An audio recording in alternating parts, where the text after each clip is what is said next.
Good morning friends. இந்த வீடியோல நாம பார்க்க போறது an introduction to literary criticismத்துல நாம பார்க்க போறது ஜான் ட்ரைடனை பத்தி. ஜான் ட்ரைடனை பார்க்கிறதுக்கு முன்னாடி அந்த காலத்தை பற்றிய, அதாவது 17ஆம் நூற்றாண்டின் பின்பகுதி 18ஆம் நூற்றாண்டின் முன்பகுதி, அந்த காலத்தை பற்றிய ஒரு சின்ன பேக்ரவுண்ட் நமக்கு தெரியணும். அப்பதான் நமக்கு ஜான் ட்ரைடனை நம்ம முழுசா தெரிஞ்சுக்க முடியும். 17ஆம் நூற்றாண்டின் பின்பகுதி 18ஆம் நூற்றாண்டின் முழுவதும் சேர்ந்து அகஸ்டன் ஏஜ் அப்படின்னு சொல்லுவாங்க. இந்த காலத்துல தான் கிளாசிக்ஸ் இருக்கு இல்லையா, கிளாசிக் லிட்ரேச்சர் அப்படின்னா லாட்டின் கிரீக் லிட்ரேச்சர், அதான் கிளாசிக் லிட்ரேச்சர்னு சொல்லுவாங்க. அதை பேஸ் பண்ணி தான் இந்த யூனிவர்சிட்டி விட்ஸ் என்று சொல்லப்படுகின்ற இந்த நம்ம பென் ஜான்சன் அவங்கெல்லாம் அப்படித்தான் எழுதினாங்க. அது மாதிரி கிளாசிக்ஸ் பார்த்தீங்கன்னா இங்கிலீஷ் லிட்ரேச்சரை தன்னுடைய கைக்குள்ள வைத்து கொண்டிருந்த காலம் இந்த அகஸ்டன் ஏஜ் என்ற இந்த காலம். இந்த சமயத்தில் தான் இலக்கியம், ஒரு அழகான இலக்கியம் அப்படின்னு சொல்லணும், அல்லது ஒரு நல்ல ஹை ஸ்டாண்டர்ட் ஆஃப் லிட்ரேச்சர் அப்படின்னு சொன்னால் அது கிளாசிக் தான் அப்படின்னு நம்பிக்கொண்டிருந்த அந்த காலம். அந்த காலத்தில் இங்கிலீஷ் ரைட்டர்ஸ் எல்லாம் கம்ப்ளீட்டாக பார்த்தீங்கன்னா அவர்களுடைய முன்னோடிகளாகிய சாசர், ஸ்பென்சர், ஷேக்ஸ்பியர், அவன் எவ்வளோ சாதிச்சிருக்கான் எல்லாமே மறந்துட்டாங்க. ஏன்னா அவங்க ஒன்று கிளாசிக்ஸ், அதாவது அவங்களுடைய ஒர்க்கு கிளாசிக்கல் ஒர்க்ஸ் தான். ஆனால் அவங்க ஒரு கிரீக் கிளாசிக்ஸையோ அல்லது லாட்டின் கிளாசிக்ஸையோ ஃபாலோ பண்ணி எழுதினவங்க இல்லை. ஸோ இந்த சமயத்தில் ஆங்கில எழுத்தாளர்கள் சாசர், ஸ்பென்சர், ஷேக்ஸ்பியர் அவர்களுடைய சாதனைகள் எல்லாம் முழுவதும் மறந்துட்டாங்க. அதுக்கு 2 காரணங்கள் இருக்கு. ஒன்று என்ன, ஏன் அவங்களெல்லாம் மறந்துட்டு இப்போ ஏன் கிளாசிக்ஸுக்கு வந்தாங்க அப்படின்னா, இந்த ஷேக்ஸ்பியர் இவங்களுக்கு அப்புறம் சாசர், ஸ்பென்சர், ஷேக்ஸ்பியர் இவங்களுக்கு இந்த சமயத்தில் தோன்றினவங்க தான் இந்த மெட்டபிசிக்கல் பாயிண்ட்ஸ். இந்த ஜான் டன்னு ஒருத்தர் இருக்கார் இல்லையா, அந்த காலம் அவங்களெல்லாம் மெட்டபிசிக்கல் பாயிண்ட்ஸ். இந்த மெட்டபிசிக்கல் பாயிண்ட்ஸ், மெட்டபிசிக்கல் அப்படின்னா மெட்டா என்றால் ஆன்மா, பிசிக்கல் என்றால் உடல். ஸோ உடலும் ஆன்மாவும், இந்த உடலுக்குள்ள இருக்கிற ஆன்மா என்ன பண்ணுது அப்படிங்கிறதெல்லாம் பற்றி இந்த மெட்டாபிசிக்கல் பாயிண்ட்ஸ் ரொம்ப அதிகமாக அவங்க பண்ணிட்டாங்க. அதே சமயத்தில் இங்கிலீஷில் பிரான்ஸ் நாட்டினுடைய பிரெஞ்சு மொழியினுடைய இலக்கிய தாக்கம் ரொம்ப அதிகமாக வந்துருச்சு. இந்த 2 காரணங்கள்னால தான் மக்கள் என்ன பண்ணிட்டா, ஏங்கப்பா இதே வேணாண்டா, நமக்கு கிரீக் அண்ட் லாட்டின் கிளாசிக் தான் நல்லா இருக்கு அப்படின்னு அங்கே போயிட்டாங்க. இந்த மெட்டபிசிக்கல் எக்ஸஸ் அதிகமான இந்த மெட்டபிசிக்கல் அப்படிங்கிறது இந்த மக்கள்லாம் இந்த எலிசபெத்தன் பாய்ட்ஸ் ஆகிய ஷேக்ஸ்பியர், அந்த மார்லோ இவங்க மேலே தான் ரொம்ப பிரியமாக தான் இருந்தாங்க. இலக்கிய இதை பொறுத்தவரையும் பிரியமாக தான் இருந்தாங்க. ஆனால் இந்த மெட்டபிசிக்கல் எக்ஸஸ் வந்த உடனே எல்லாருக்கும் என்ன ஆயிடுச்சுன்னா ஒரு வெறுப்பே வந்துருச்சு. இப்போ மெட்டபிசிக்கல் பாயிண்ட்ஸ் எல்லாமே மோசம்னு சொல்ல முடியாது. அதில் ஜான் டன், ஆண்ட்ரூ மார்வெல் போன்ற ஒரு திறமை வாய்ந்த கிஃப்டட் எழுத்தாளர்கள் இருந்தாங்க. அவங்க என்ன பண்ணுவாங்கன்னா ஒரு மெட்டபிசிக்கலினுடைய ஒரு லிமிட்டுக்குள்ளே இருந்தாங்க. ஆனால் ஒரு தரம் தாழ்ந்த எழுத்தாளர்கள் இருக்காங்க இல்லையா, லெஸ் கிஃப்டட், டீஜெனரேட்டட், அவங்க கையில் இந்த மெட்டபிசிக்கல், அதாவது மெட்டபிசிக்கல்ங்கிறது அதாவது உடல்ங்கிறது உடல் இன்பம் துய்ப்பது, சிற்றின்பம் துய்ப்பது. உள்ளம் என்பது ஆன்மாவுங்கிறது ஒரு பேரின்பம் துய்ப்பது. இந்த 2ஐயும் சேர்த்து பண்ணுறதான் மெட்டபிசிக்கல் பாயிண்ட்ஸ். அப்போ நீங்கள் ரொம்ப ஜாக்கிரதையாக இருக்கணும். இப்போ நீங்கள் ஜான் டன்னுக்குள்ளெல்லாம் பார்த்தீங்கன்னா பயங்கரமாக செக்ஸும் இருக்கும், அதே சமயத்தில் பயங்கரமாக ஒரு ஸ்பிரிச்சுவல் இதுவும் இருக்கும். அவர் அல்லது நம்ம ஆண்ட்ரூ மார்வெல் இவங்க போயிட்டுலாம். ஆனால் இது 2ஐயும் ஒரு நல்ல அளவாக, ஒன்று நீங்கள் அறகுறையான கவிஞர்களாக இருந்தான்னு வச்சிங்களேன், அதிகமாக பயங்கரமாக ஒரு செக்ஸை பற்றி தான் ரொம்ப எழுதிடுவான், அது உடலை பற்றி ரொம்ப எழுதிடுவான். ஸோ இந்த மாதிரி ஆளுங்கள்னால தான் இந்த பிரச்சனையே வந்துருச்சு. ஸோ அதனால ஒரு பொயட்டியை படிக்கிறதுங்கிறதே ஒரு கஷ்டமான வேலை. அதில் இருக்கக்கூடிய கருத்துக்கள், அது உதாரணங்கள்லாம் பார்த்தா அது ரொம்பவும் சிக்கலான விஷயம். அதாவது ஒரு தெளிவாக புரியவே புரியாது. இவன் உடம்பை பற்றியும் சொல்லுவான், ஆன்மாவை பற்றியும் சொல்லுவான், 2ஐயும் ஒரு மிக்ஸ் பண்ணி சொல்லும்போது அது எளிமையாக புரியாமல் ஒரு சிக்கலான விஷயமா போயிடுச்சு. அதனால தான் அதே சமயத்தில் பல காரணங்கள் இருக்கு. பல காரணங்களால இந்த சமயத்தில் நம்ம முதல்ல சொன்னோம் எக்ஸஸ் ஆஃப் மெட்டாபிசிக்கல் பைட்ஸ் ஒரு காரணம். இன்னொன்று பிரான்ஸ் நாட்டினுடைய பிரான்ஸ் நாட்டினுடைய இலக்கிய தாக்கம் அதிகம். பிரான்ஸ் நாட்டினுடைய இலக்கிய தாக்கம் எப்படி வந்துச்சு அப்படின்னா, இந்த சமயத்தில் பல காரணங்கள்னால பிரான்சினுடைய தாக்கம் இங்கிலாந்துக்கு வந்துச்சு. அதில் ஒரு காரணம் முதலாம் சார்ல்ஸ் மன்னர் ஒரு பிரான்ஸ் நாட்டினுடைய இளவரசியை திருமணம் செய்து கொண்டார். ராஜா இங்கிலீஷ், ஆனால் ராஜா மணந்து கொண்ட பெண் பிரான்ஸ் நாட்டு. அவ வரும்போதே அவ மட்டும் வரல, ஒரு பெரிய ஒரு இளவரசி, அவ தனியா வரமாட்டா இல்லையா. அவ வரும்போது ஒரு பெரிய கூட்டத்தையே கூட்டிட்டு வந்தா. அந்த பிரான்ஸ் நாட்டினுடைய அரச சபை கவிஞர்கள், அந்த நாட்டினுடைய பிரெஞ்சு மொழியில் இருக்கக்கூடிய அறிஞர்கள் என்ற ஒரு பெரிய கூட்டத்தையே கூட்டிட்டு வந்தா. அப்படி அப்போ அரச சபையில ராணியினுடைய அல்லது ராணியை சார்ந்து இருக்கிறவன் பூரா பிரான்ஸ் நாட்டை சார்ந்த பிரெஞ்சு பண்பாடு, பிரான்ஸ் நாட்டினுடைய கவிதை, பிரான்ஸ் நாட்டினுடைய இலக்கியம், இதனுடைய தாக்கம் மிகுந்த அவன் தான் அங்க வந்து உட்கார்ந்துருக்கான். அறிவாளி, இலக்கியத்தில் இருக்கான், பெரிய மேதையெல்லாம் அங்கிருந்து உட்கார்ந்துருக்கான். இந்த சமயத்துல ரீஸ்டோரேஷன் பீரியடுக்கு அப்புறம் அந்த பிரான்ஸ் நாட்டினுடைய அந்த ராணி இருக்கா இல்லையா, அவளுடைய சன்ஸ், இரண்டாம் சார்ல்ஸ் மன்னன், அதுக்கப்புறம் ஜேம்ஸ் செகண்ட், இரண்டாம் ஜேம்ஸ் மன்னன், இவங்க ஆங்கில நாட்டினுடைய த்ரோன் அரியணையில் ஏறுறாங்க. அவங்களுடைய ஆட்சி காலத்தில் English words and French words, English வார்த்தைகளும் ஆங்கில பிரெஞ்சு வார்த்தைகளும் ஃப்ரேசஸ் ரெண்டுமே நல்ல ஈஸியாக மிக்ஸ் ஆயிடுச்சு. அதாவது சாதாரண மக்கள் பேசும்போதே பார்த்தீங்கன்னா ஒன்று பியூர் இங்கிலீஷ்லையும் பேச மாட்டான், பியூர் ஃப்ரெஞ்சுலையும் பேச மாட்டான், இங்கிலீஷ் அண்ட் பிரெஞ்சு கலந்த ஒரு மொழியில் தான் பேச ஆரம்பித்தாங்க. இப்போ நம்ம பார்த்தீங்கன்னா தமிழ்லையும் பேச மாட்டோம், இங்கிலீஷ்லையும் பேச மாட்டோம், ரெண்டையும் மிக்ஸ் பண்ணி தமிழ் பேசும்போதே நம்மளை அறியாமே இங்கிலீஷ் வேர்ட்ஸ் வரும், இங்கிலீஷ் பேசிட்டு இருக்கும்போது நடுநடுவில் தமிழ் வார்த்தைகள் வரும். இது மாதிரி தான் ஆயிடுச்சு. ஸோ அப்படி ரெண்டு மொழியும் கலந்து பேசுறதுங்கிறது சாதாரண வாழ்க்கையில் ஆயிடுச்சு. அதே சமயத்தில் ஜான் டிரைடன் என்ன பண்ணார் அப்படின்னா, அரச சபையினுடைய ஒரு அவங்களுடைய ஃபேவர் நமக்கு வேணும், அரச சபையினுடைய ஃபேவர் நமக்கு வேணும் அப்படின்னா நாம் பியூர் இங்கிலீஷ் மாத்திரம் பண்ணிக்கிட்டு இருந்தால் அரசர்களுடைய கண் பார்வை நம்ம மேலே படாது. அப்படிங்கிறதுக்காக ஜான் டிரைடனும் என்ன பண்ணார்னா பிரெஞ்சையும் இங்கிலீஷையும் கலந்தே அவர் பேச எழுத ஆரம்பிச்சிட்டார். இந்த சமயத்தில் சிவில் வார் வருது. சிவில் வார் வந்து Charles first and the parliament, முதலாம் சார்ல்ஸ் மன்னருக்கும் பாராளுமன்றத்துக்கும் இடையில உள்நாட்டு போர் வருது. அப்போ சார்ல்ஸ் செகண்ட் இருக்கார் இல்லையா, அவரு மெனி ராயலிஸ்ட், இரண்டாம் சார்ல்ஸ் மன்னர், அப்புறம் அரச சபையில் இருந்த முக்கியமான எழுத்தாளர்கள், இவங்கெல்லாம் இங்கேருந்து தப்பிச்சு பிரான்ஸுக்கு ஓடி போயிட்டாங்க.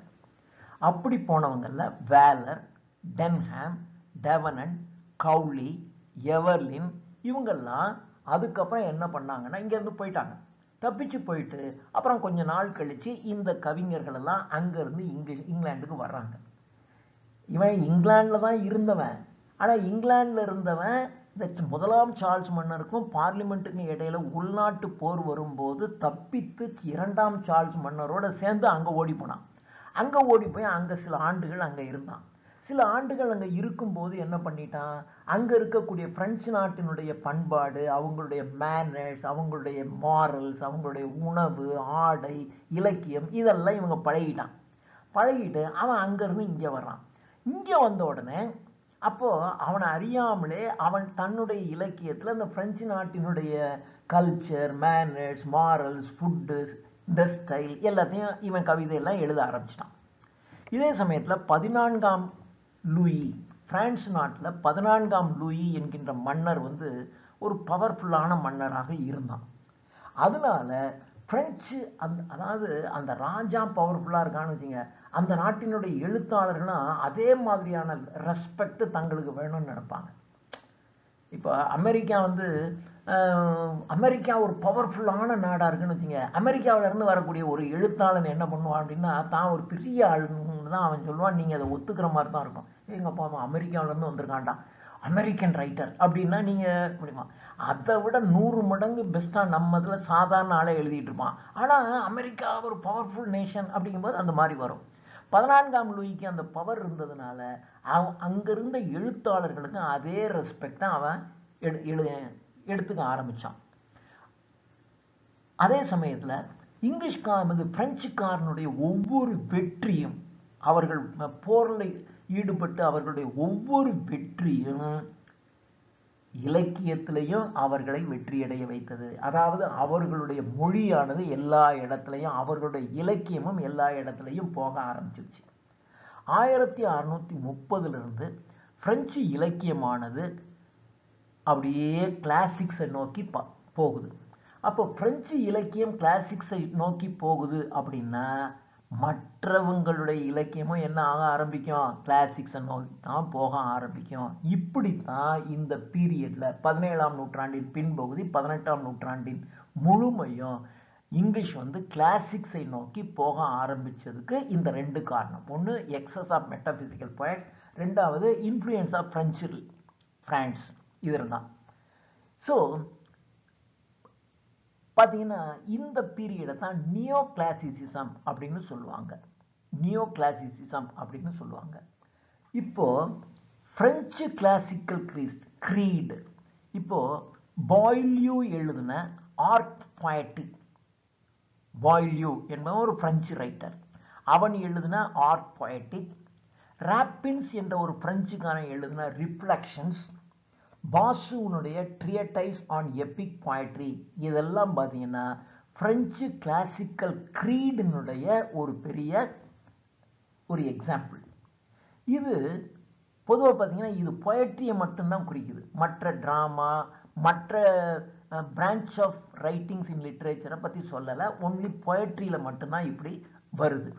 இவங்கெல்லாம் என்ன பண்ணாங்க, அதாவது இவங்க எல்லாம் இந்த பாய்லியூ, ராப்பின், இந்த பாசு, இவங்கெல்லாம் என்ன பண்ணாங்கன்னா அரிஸ்டாட்டில் 16ஆம் நூற்றாண்டினுடைய இட்டாலியன் இன்டர்பிரட்டர்ஸ், அதாவது அரிஸ்டாட்டில், அப்புறம் 16ஆம் நூற்றாண்டில் இருந்த Italian interpreters of Aristotle interpret பண்ணி, இல்லை இது இப்படித்தான், அரிஸ்டாட்டில் இப்படித்தான் சொன்னாரு அப்படின்னு சொன்ன 16ஆம் நூற்றாண்டை சார்ந்த ஸ்காலிகர், காஸ்டல்வெர்டோ, மின்டர்னோ, விடா அண்ட் அதர்ஸ், இவங்க எல்லாம்.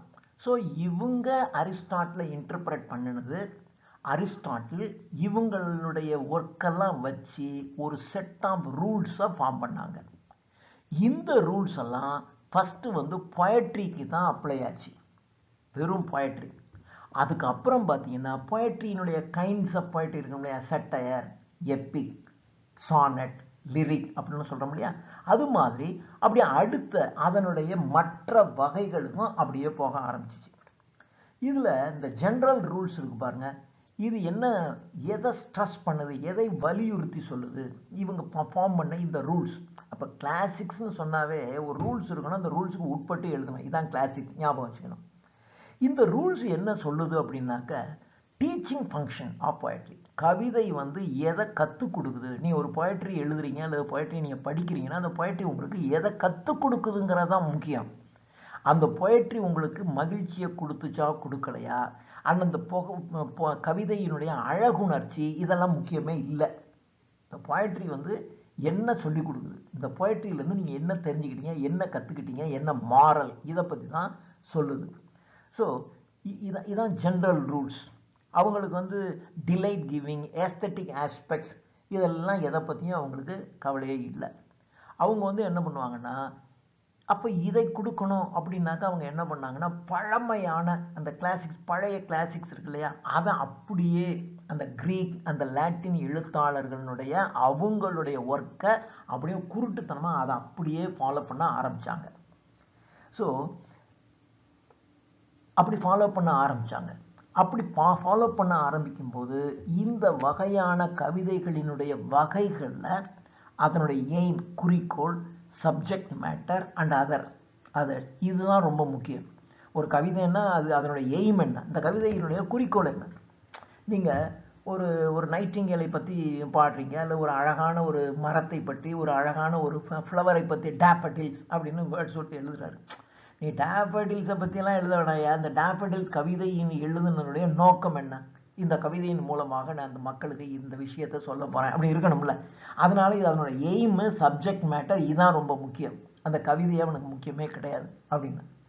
ஸோ அதனால இவங்க எல்லாமே என்ன பண்ணிட்டாங்கன்னா, அந்த பழைய கிளாசிக்கல் தியரிஸில் இருந்து அந்த ரூல்ஸ் எல்லாம் இவங்க எடுத்து ஃபாலோ பண்ண ஆரம்பிச்சிட்டாங்க.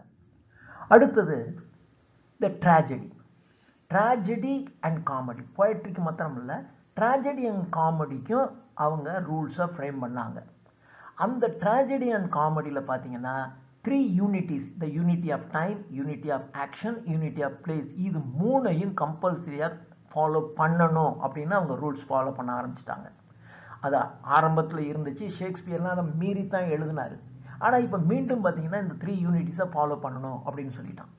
ட்ராஜடியை பொறுத்த வரையிலும் பிளாட்டுங்கிறது பழைய ஹிஸ்ட்ரியிலிருந்து நீங்கள் கடன் வாங்கிக்கலாம்.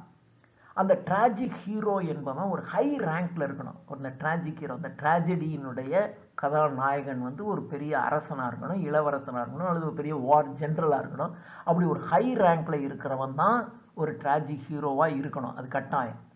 ஏன்னா அவனுடைய அழிவு தான் பார்க்குறவனுக்கு மனசுக்குள்ள ஒரு பெரிய ஆள், அப்படியே ஒன்றும் இல்லாமல் தெருவில் பிச்சைக்காரமாக இருக்காங்க, ஐயோ பாடுறாங்க எவ்வளோ பெரிய ஆள் தெரியுமா, இப்படி நிற்கிறாரா அப்படின்னு, அதுதான் நம்ம உள்ளத்துக்குள்ள ஒரு இரக்கத்தையும் ஒரு பயத்தையும் தோற்றுவிக்குங்கிறதுனால ட்ராஜிக் ஹீரோங்கிறவன் ஒரு ஹை ரேங்க்ல தான் இருக்கணும். அப்புறம் ஒரு நாடகம் என்பது 5 ஆக்டில் இருக்கணும். அப்புறம் ஸ்டேஜில் ஒரே சமயத்தில் 4 கேரக்டருக்கு மேலே, ஒரு ஸ்டேஜுங்கிறது இவ்வளோ தானே, ஒரு இடம் தானே, இதில் 4 கேரக்டருக்கு மேலே ஒரே சமயத்தில் இருக்கக்கூடாது. இப்போ ஒரு கேரக்டர் புதுசாக உள்ளே வரணும் அப்படின்னாக்க ஏற்கனவே இருக்கிற கேரக்டர் வந்து சரி அப்போ நான் கிளம்புறேன், நாளைக்கு வந்து உங்களை பார்க்குறேன் அப்படின்னு சொல்லிட்டு இந்த கேரக்டர் போயிடும். இந்த கேரக்டர் போன உடனே அப்புறம் இன்னொரு கேரக்டர் வரும்.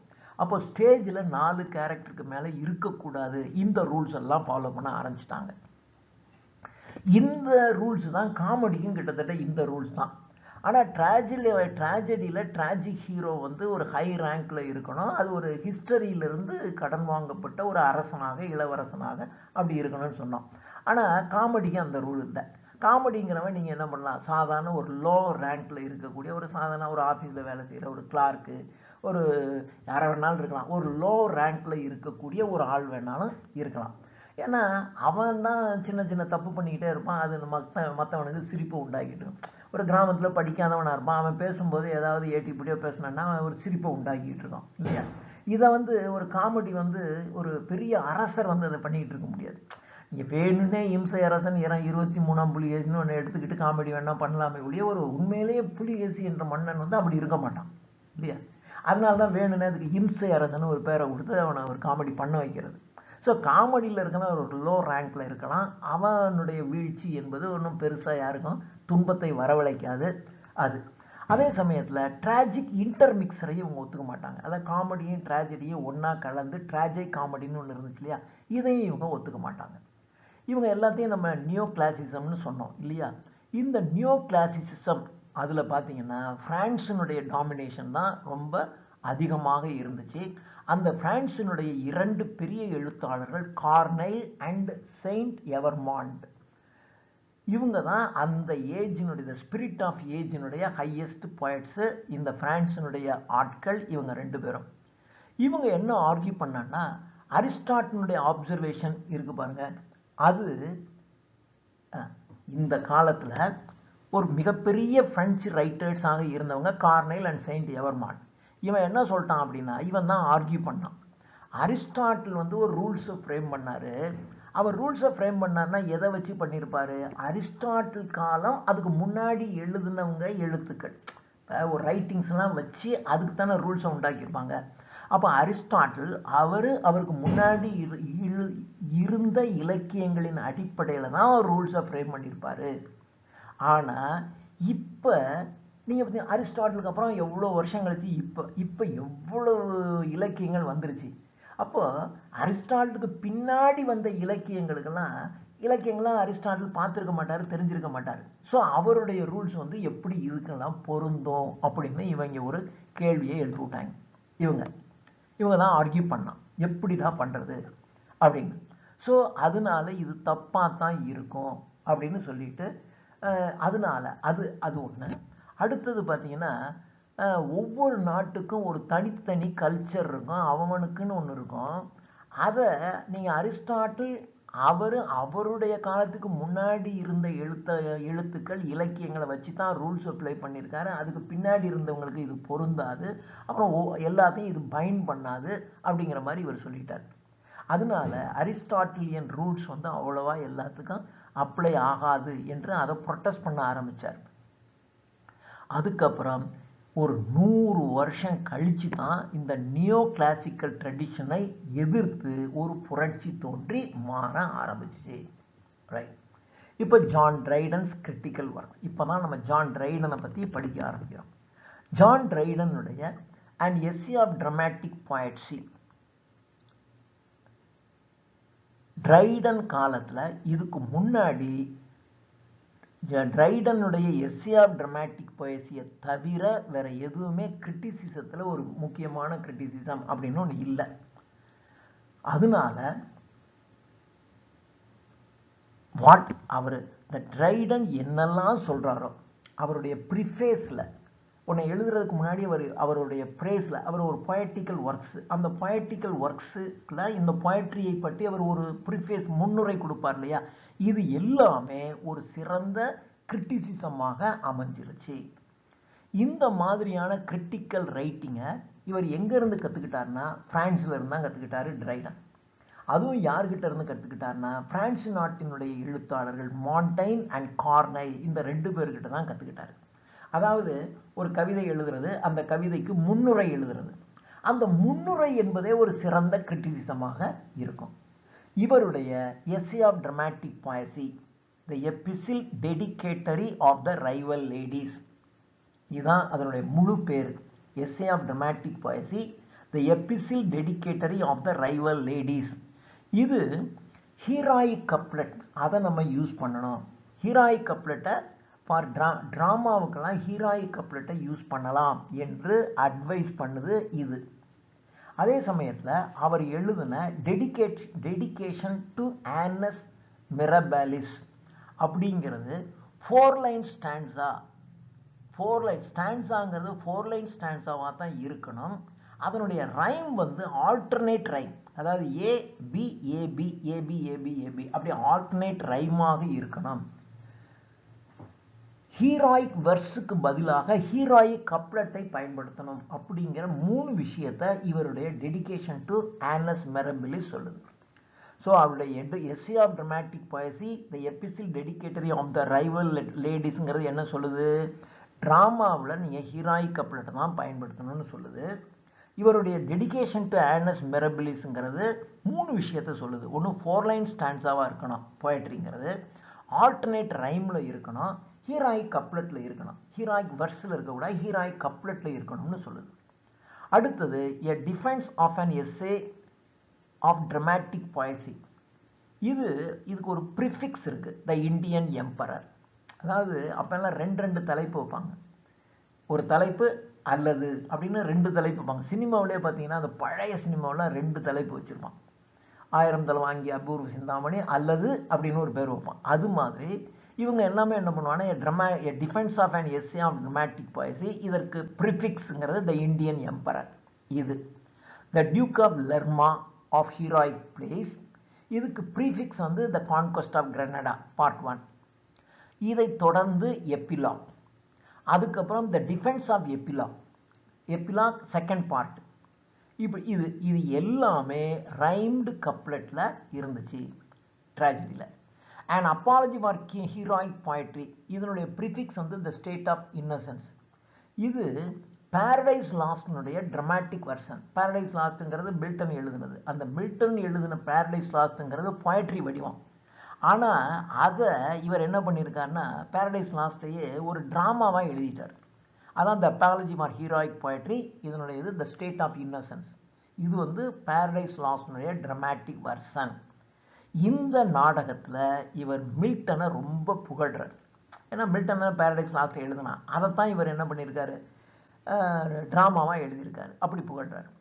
அடுத்தது the grounds of criticism in tragedy. இதனுடைய ப்ரிஃபிக்ஸ் பார்த்தீங்கன்னா ட்ராய்லஸ் அண்ட் கிரெசிடா.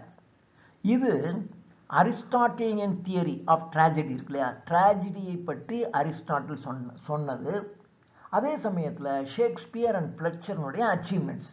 அப்போ ட்ராஜடியை பற்றி அரிஸ்டாட்டில் என்ன சொல்கிறாரு, ஆனால் இதெல்லாம் ஒழுங்காக பின்பற்றாத ஷேக்ஸ்பியர் அண்ட் ஃப்ளெச்சர்னுடைய அச்சீவ்மெண்ட்ஸ் எப்படி, இதை பற்றி சொல்வது தான் இந்த ஒர்க்கு. அடுத்து பார்த்தீங்கன்னா a discourse containing the original and progress of satire. இதனுடைய ப்ரிஃபிக்ஸ் பார்த்தீங்கன்னா த சட்டையர் ஆஃப் ஜுவனல். அடுத்தது a parallel of poetry and painting. இது prefix to the translation of du Francis Latin poem translation the satires of Juvenal. So a discourse concerning the original and progress of சட்டையர்னுடைய prefix the satires of Juvenal. A parallel of poetry and painting, இதான் prefix to Latin poem டி R கிராஃபிகா. அடுத்தது the dedication of Aeneis. இது prefix to the translation of வர்ஜில்னுடைய ஒர்க்குனுடைய prefix. இதெல்லாமே discussing epic poetry with reference to வர்ஜில்.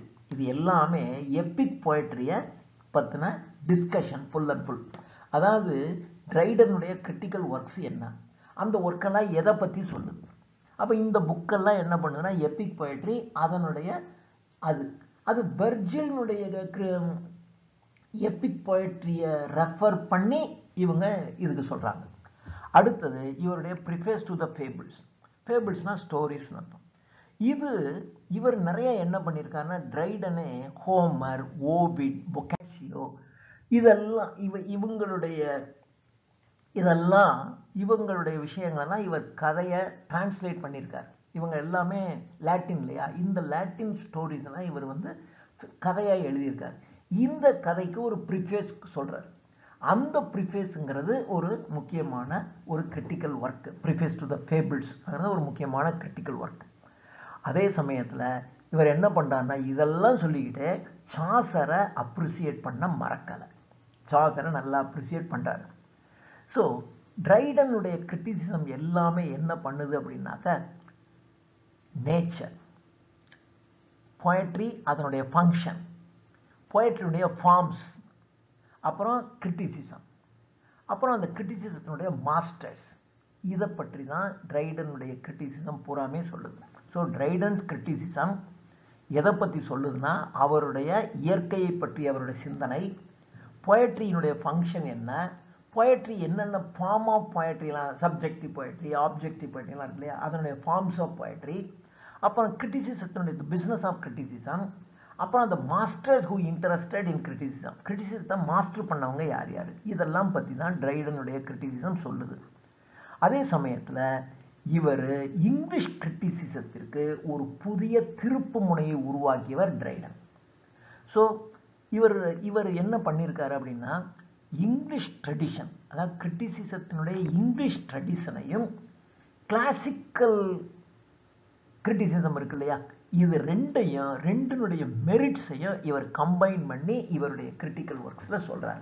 So இதுதான் ட்ரைடனுடைய கிரிட்டிசிசத்தை பற்றி. அடுத்தது நேச்சர் ஆஃப் poetryயை பற்றி ட்ரைடன் என்ன சொன்னார். ட்ரைடன் என்ன சொன்னார்னா அரிஸ்டாட்டில் poetryயினுடைய டெஃபனேஷன் அதை பற்றி அரிஸ்டாட்டில் சொல்கிறார். அதுதான் சரின்னு இவரும் சொல்கிறார். அரிஸ்டாட்டில் என்ன சொல்கிறாரு, poetryங்கிறது ஒரு இமிட்டேஷன், ஒன்று இயற்கையில் நடக்கிற ஒன்றை இமிட்டேட் பண்ணுறது, அதை மாதிரி இமிட்டேட் பண்ணி காப்பி பண்ணுறதுன்னா அப்படியே காப்பி அடிக்கிறது இல்லை, அதை அதாவது சில சினிமா பார்த்தீங்கன்னா இங்கிலீஷ்லேருந்து அப்படியே எடுத்துருப்பான், வேற ஒரு மொழியில் இருக்கிற சினிமா அப்படியே எடுத்துருப்பான், அப்படியே சீன் அப்படியே காப்பி அடித்து எடுத்துறது. இன்னொன்று என்ன பண்ணுவான்னா அதை தழுவி இவன் ஒன்று எடுத்துருவான், அது மாதிரி இருக்கும், அதுதான் இருக்கும், ஆனால் கொஞ்சம் இவனுக்கு வேணுங்கிற இடத்துல கொஞ்சம் மாற்றிருப்பான், அது மாதிரி. ஸோ இதை தான் இவர் அப்படியே காப்பி அடிக்கிறது இல்லை, ஆனால் அதை இமிட்டேட் பண்ணுறது, அதுதான் poetry அப்படிங்கிறது. அதாவது நேச்சரை இமிட்டேட் பண்ணுறது தான். அதே சமயத்தில் கடந்த காலத்தில் நடந்த உண்மைகள், ப்ரெசண்ட்டினுடைய facts, past facts, present facts, இதெல்லாம் இமிட்டேட் பண்ணும். ஸோ அரிஸ்டாட்டிலுடைய டெஃபனேஷன் ஆஃப் poetry என்னது? Process of imitation. பொயட்ரிங்கிறது ஒரு இமிட்டேட்டிவ் ப்ராசஸ் அப்படிதான் சொல்றாரு. எதை இமிட்டேட் பண்ணோம்? பாஸ்ட் அண்ட் ப்ரெசன்ட்னுடைய ஃபேக்ட்ஸை, கடந்த காலத்தினுடைய உண்மைகள், நிகழ்காலத்தினுடைய உண்மைகள், இவைகளை இமிட்டேட் பண்ணோம். அதே சமயத்தில் என்ன சொன்னாங்க, என்ன சிந்திச்சாங்க, அல்லது பாப்புலர் பிலீஃப், மக்களினுடைய பெருவாரியான நம்பிக்கை என்ன, அவங்களுடைய சூப்பர்ஸ்டிஷன்ஸ், பேய் இருக்கும்மா, மோகினி பிசாசுமா, ராத்திரி போனால் மோகினி பிசாசு வெள்ளையாக தான் இருக்கும், அது மல்லிகைப்பூ தான் வச்சுக்கிட்டு இருக்கும்னு சொல்லுவான். எவன் சொன்னான்? மோகினி பிசாசு ஒயிட்டில் தான் இருக்குன்னு எவன் சொன்னான்? ஆனால் இப்படி தான் ஒரு நம்பிக்கை இருக்குது.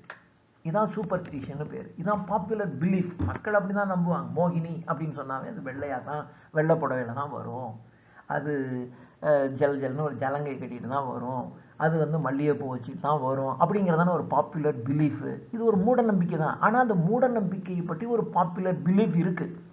இதை நீங்கள் அப்படியே இமிட்டேட் பண்ணுமே ஒழிய, இதை இமிட்டேட் பண்ணலாம், தப்பு இல்லை. நீங்களும் அதை இமிட்டேட் பண்ணலாம். மக்கள் அப்படி நம்புகிறாங்க, நீங்களும் அதை சொல்லலாம்.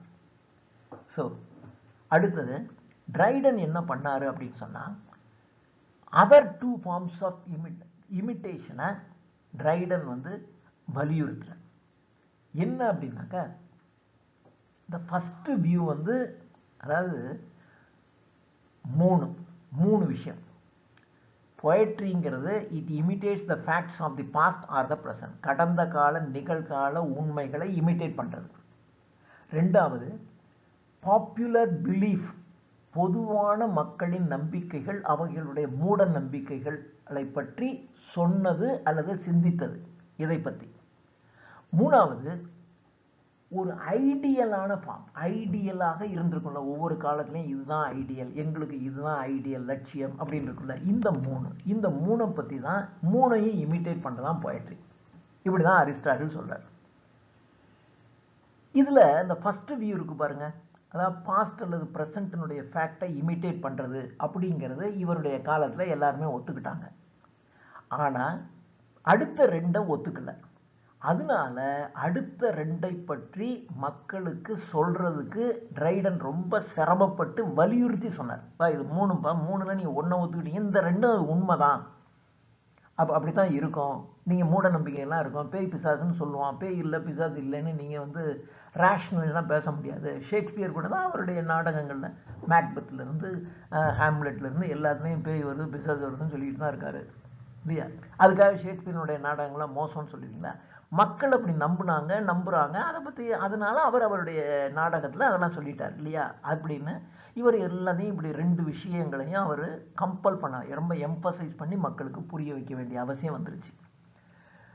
இவருடைய grounds of criticism in tragedy அப்படிங்கிறதுல ஷேக்ஸ்பியர் எதுக்காக சூப்பர் நேச்சுரலை பயன்படுத்தினாரு, மக்களினுடைய பாப்புலர் பிலீஃப் அதனால தான் அவர் பயன்படுத்தினாரு என்று ஷேக்ஸ்பியர் யூஸ் பண்ணதை இவர் வந்து வக்காலத்து வாங்குறார். சரி அப்படின்னு தன்னுடைய grounds of criticism in tragedy என்ற புக்கில் அவர் சொல்றாரு.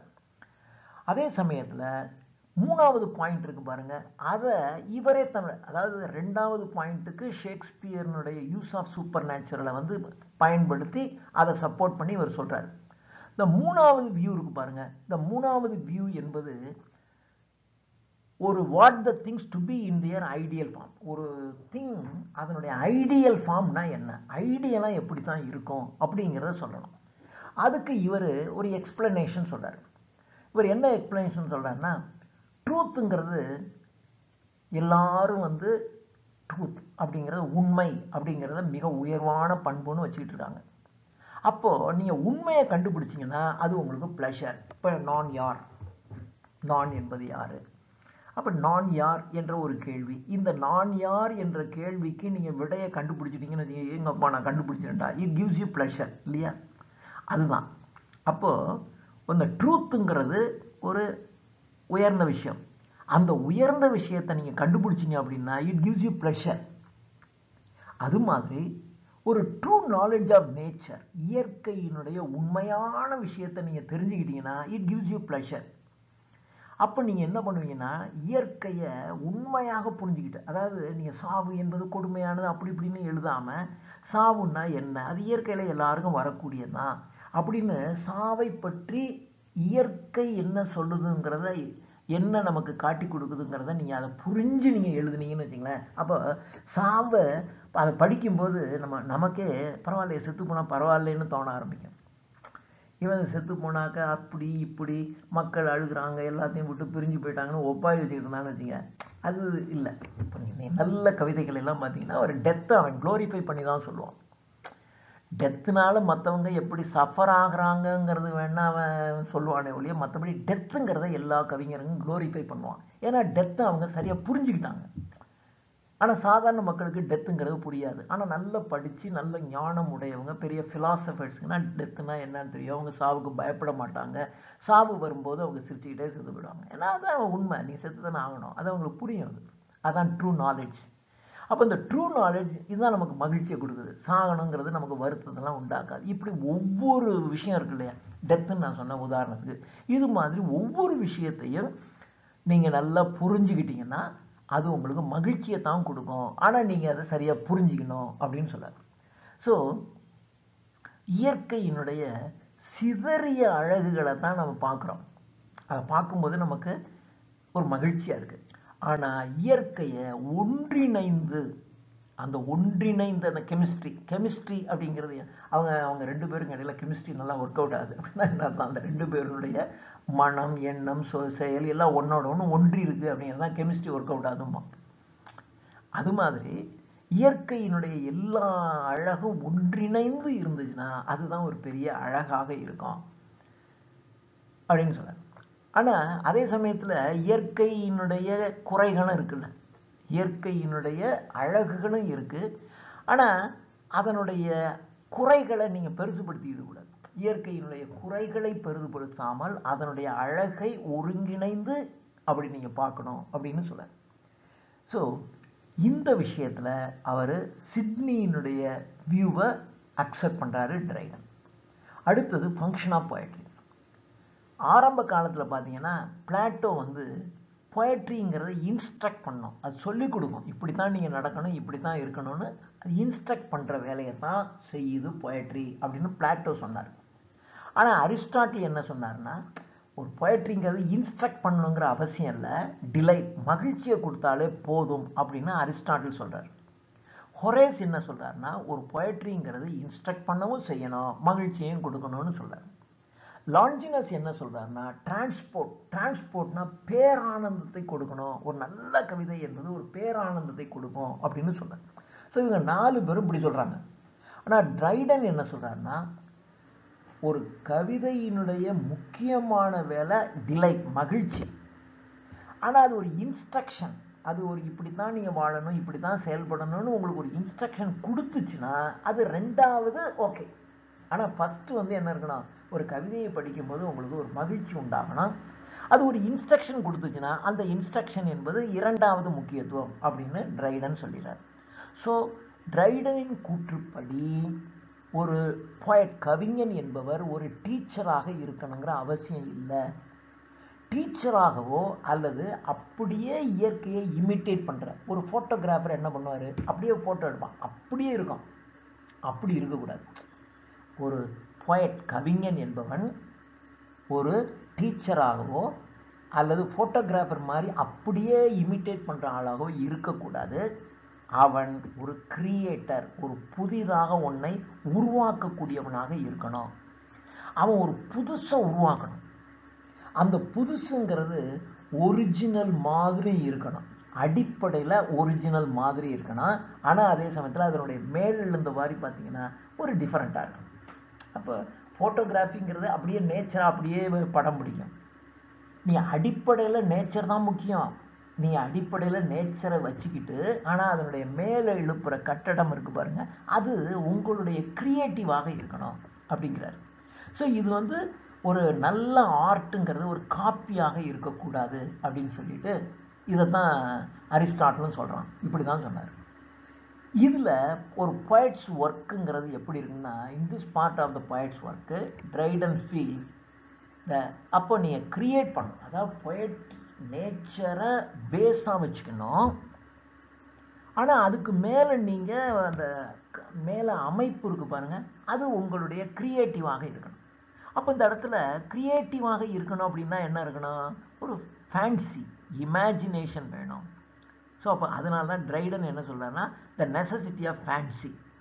இதைத்தான் காலரிஞ்ச் என்ன சொல்கிறான்னா த ஷேப்பிங் ஸ்பிரிட் ஆஃப் இமேஜினேஷன் அப்படிங்கிற அந்த ஃபேன்சிங்கிறது தான் இமேஜினேஷன் முக்கியம். அப்போ நீங்கள் அடிப்படையில் இயற்கையை இமிட்டேட் பண்ணி உங்களுடைய கற்பனையோட ஒரு புதுசாக நீங்கள் ஒன்று உருவாக்கணும். இதுதான் ஒரு பொயட்டு, இதுதான் ஒரு பொயட்டினுடைய வேலை அப்படின்னு சொல்கிறாங்க. ஸோ அப்போது ஒரு அதாவது இயற்கை இருக்கு பாருங்க, இயற்கை என்பது ஒரு உருவமற்ற பொருள். அந்த உருவமற்ற ஒரு பொருள் அல்லது இயற்கையின் மீது உயிரை கொடுப்பது தான் ஃபேன்சி. அப்போ அது உயிர் இருக்கணும், அந்த நேச்சருக்கோட ஒரு உயிரை கொடுப்பது தான் கற்பனை, ஃபேன்சி அப்படின்னு சொல்றாங்க. இது ஃபங்க்ஷன் ஆஃப் பொயட்ரி.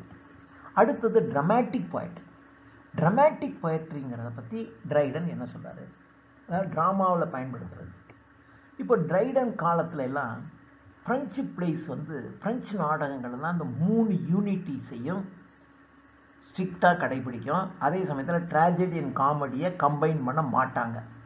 ஏன்னா பிரெஞ்சினுடைய இன்ஃப்ளூயன்ஸ் அதிகமாக இருந்ததுனால பிரான்ஸ் அப்படி தான் இருந்துச்சு. ஆனால் அதனால் அதுதான் ஒஸ்தி, பிரான்ஸ் தான் ஒஸ்தி. ஏன்னா பிரான்ஸில் இப்படி தான் இருக்குது. ஆனால் இங்கிலீஷில் அப்படி இல்லை. அதனால இங்கிலீஷ் நாடகங்கள் எல்லாம் ரொம்ப மோசமானது, இன்ஃபீரியர் அப்படின்னு தான் மக்கள் நினச்சிக்கிட்டு இருந்தாங்க.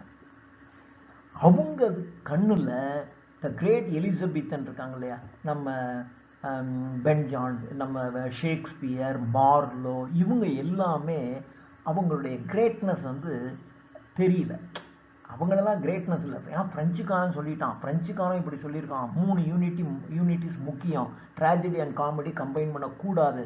ஆனால் அந்த எலிசபெத்தன் ட்ராமாட்டிஸ்ட்லாம் என்ன பண்ணிட்டாங்க, யூனிட்டிஸை ஒழுங்காக ஃபாலோ பண்ணலை, ட்ராஜடியும் காமெடியும் கம்பைன் பண்ணிட்டாங்க. அதனால அவங்கெல்லாம் அவ்வளவு பெரிய ஆளுங்க இல்லைன்னு நினைக்க ஆரம்பிச்சுட்டான் ட்ரைடனுடைய காலத்தில். அப்போ ட்ரைடன் என்ன பண்ணார்னா இந்த எண்ணத்தை மாற்றுவதற்காக அவர் எஸ்ஸே ஆஃப் ட்ராமாட்டிக் பொயசி அப்படிங்கிற ஒன்றை எழுதினார். அதில் அவர் என்ன சொல்றாருன்னா, இயற்கையாக இருக்கிற எதுவுமே இன்ஆர்டிஸ்டிக்காக இருக்காது. So what is natural cannot be இன்ஆர்டிஸ்டிக். இயற்கையாக இருக்கிறதுங்கிறது இன்ஆர்டிஸ்டிக்காக இருக்காது. ஆர்ட்டுங்கிறது நேச்சரை இமிட்டேட் பண்ணுறது இல்லையா, ஆர்ட்டுங்கிறது நேச்சரை இமிட்டேட் பண்ணுறது. அப்போ நேச்சரை இமிட்டேட் பண்ண ஆர்ட்டுங்கிறது இன்ஆர்டிஸ்டிக்காக இருக்காது.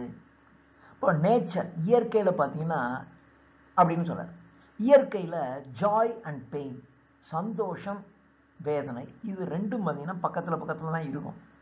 நேச்சர் இது இயற்கையில் நேச்சர் அப்படின்னு சொன்னதை உடனே நீங்கள் மரம் செடி கொடியை தான் எடுத்துக்கணுங்கிற அவசியம் இல்லை. இயற்கையாக பார்த்தீங்கன்னா ஒரு மனுஷனுக்கு இப்போ நான் ரொம்ப சந்தோஷமாக இருப்போம், திடீர்னு பார்த்தீங்கன்னா ஏதோ ஒரு பெயின் நமக்கு வந்துடும். அது எப்போ வருதுன்னு சொல்ல முடியாது. அந்த பெயின் ரிலீவ் ஆன உடனே மறுபடியும் நமக்கு ஹாப்பினஸ் இருக்கும். அப்போது வாழ்க்கையில் இயற்கையில் பார்த்தீங்கன்னா ஜாய் அண்ட் பெயின்ங்கிறது பக்கத்தில் தான் இருக்கும். So Joy appears all the greater when it succeeds pain. நீங்கள் எப்போ பெயினை அந்த வலியை வேதனையை வெற்றி கொள்றீங்களோ அப்போ உங்களுக்கு நேச்சுரலாக இம்மீடியட்டாக உங்களுக்கு ஜாய் வந்துடும் இல்லையா. அதே மாதிரி ட்ரைடன் என்ன நம்புறாரு அப்படின்னாக்க, கம்பேஷன் அண்ட் மர்த். கம்பேஷன் என்றால் பரிவு, மர்த்துங்கிறது மகிழ்ச்சி.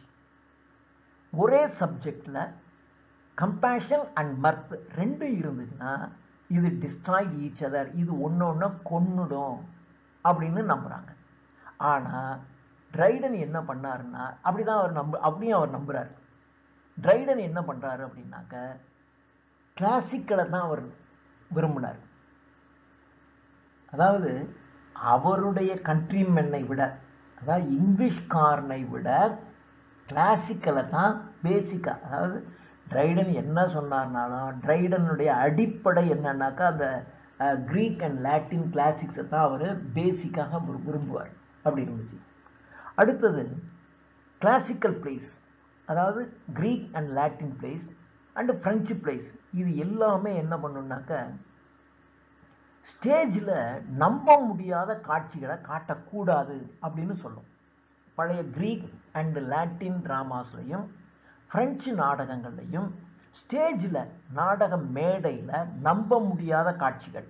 உதாரணத்திற்கு ஒரு சண்டை நடக்குது, 2 நாடுகளுக்கு இடையே யுத்தம் நடக்குது. அந்த யுத்தத்தை நீங்கள் ஸ்டேஜில் காட்டக்கூடாது. எப்படி காட்டுவீங்க? ஒரு ஸ்டேஜில் எத்தனை பேர், ஒரு யுத்தம்னா எவ்வளோ பேர் இருப்பாங்க, அப்படி காட்ட முடியாது, காட்டக்கூடாது. அதே மாதிரி டெத்து, சாவையும் ஸ்டேஜில் காட்டக்கூடாது அப்படின்னு அவங்க நம்பினாங்க.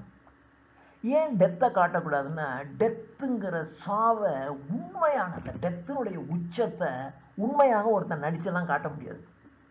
டெத்துங்கிறத இவன் ரொம்ப டெத்துன்னு அப்படியே கையை காலம் உதச்சிக்கிட்டு, இப்போ சில சமயங்களில் நீங்கள் பாசமலரில் கூட சிவாஜி கணேசன் பார்த்தீங்கன்னா கடைசி சீனில் அப்படியே சாகும்போது கை காலெல்லாம் உதச்சிக்கிட்டு சாவார். ஆனால் எனக்கு தெரிஞ்சு சாகும்போது எவனும் கையை காலெல்லாம் உதச்சிக்கிட்டு சாவான்லாம் சொல்ல முடியாது.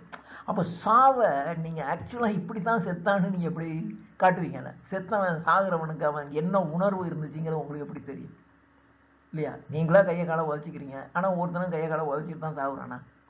அவன் உயிர் பிரியும் போது அவனுடைய உள்ளத்தில் இருக்க உணர்வுங்கிறது எவனுக்குமே தெரியாது. அந்த ஹைட் ஆஃப் ஃபீலிங் இருக்குல்ல, அது ஒருத்தனுக்கு தெரியாது. அப்போ தெரியாதுன்னா நீ அதை எப்படி ஸ்டேஜில் காட்ட முடியும், நடிக்க முடியும்? அதனால டெத்தையும் காட்ட மாட்டான், பேட்டில் ஃபீல்டையும் காட்ட முடியாது, அதனால காட்ட மாட்டாங்க. அதனால ட்ரைடன் என்ன பண்ணார்னா, ஸ்டேஜில் வந்து டெத்தை காட்டுறதை அவர் விரும்பலை. ஆனால் ஷேக்ஸ்பியர்னுடைய நாடகங்களெல்லாம் பார்த்தீங்கன்னா நிறைய பேர் ஸ்டேஜில் செத்து போவான், அதெல்லாம் நம்ம பார்க்குறோம். ஆனால் அதே சமயத்தில் ட்ரைடன் வந்து டெத்தை காட்ட முடியாது, காட்டக்கூடாது. ஆனால் அதே சமயத்தில் நீங்கள் ஒரு ஸ்டேஜில் ஒரு யுத்தத்தை காட்டலாம், ஒரு பேட்டில் காட்டலாம். அது டியூயல், 2 பேருக்கு இடையில் நடக்கிற சண்டை அல்லது 2 நாடுகளுக்கு இடையில் ஏற்படுகின்ற யுத்தம், இதை நீங்கள் ஸ்டேஜில் காட்டலாம் என்று ட்ரைடன் நம்பினார். அதே சமயத்தில் இலக்கியத்தை பொறுத்த வரைக்கும் ஒவ்வொரு நாட்டுக்கும் ஒரு லைக்ஸ் இருக்கும், டிஸ்லைக். சில நாடுகள் இதை விரும்பும், சில நாடுகள் இதை விரும்பாது. ஒவ்வொரு நாட்டுக்கும் அதுக்குன்னு சில விருப்பு வெறுப்புகள் இருக்கும். அதே சமயத்தில் ஒவ்வொரு நாட்டுக்கும் சில சென்சிட்டிவான விஷயங்கள் இருக்கும். இது அப்படின்னா அது ரொம்ப சென்சிட்டிவாக இருக்கும், உணர்வு பூர்வமான விஷயங்கள் ஒவ்வொரு நாட்டுக்கும் வெவ்வேறு இருக்கும். இந்த விஷயம் அப்படின்னா இப்போ நம்ம இதில் நம்ம ஜாதியை குறை சொல்லிட்டான்னு வச்சிங்களேன், ரொம்ப நமக்கு கொந்தளிப்போம், அப்படியே அந்த ஊரே ஒன்று திரண்டுருவான். இதே இது இன்னொரு நாட்டில் அது இருக்காது, அவனுக்கு அது ஜாதிங்கிறது ஒரு சென்சிட்டிவான விஷயம் கிடையாது. ஆனால் இந்த நாட்டில் அது ஒரு குறிப்பிட்ட வில்லேஜில் ஜாதிங்கிறது ரொம்ப சென்சிட்டிவாக இருக்கும், இன்னொரு இடத்துல அது ஜாதிங்கிறது சென்சிட்டிவாக இருக்காது. அப்போ ஒவ்வொரு நாட்டுக்கும் ஒவ்வொரு ஊருக்கும் சில இதுதான் சென்சிட்டிவான விஷயங்கள்லாம் இருக்கும், ஒவ்வொரு நாட்டுக்கும் அது தனித்தனியாக இருக்கும். ஸோ அதனால என்ன பண்ணாருன்னா,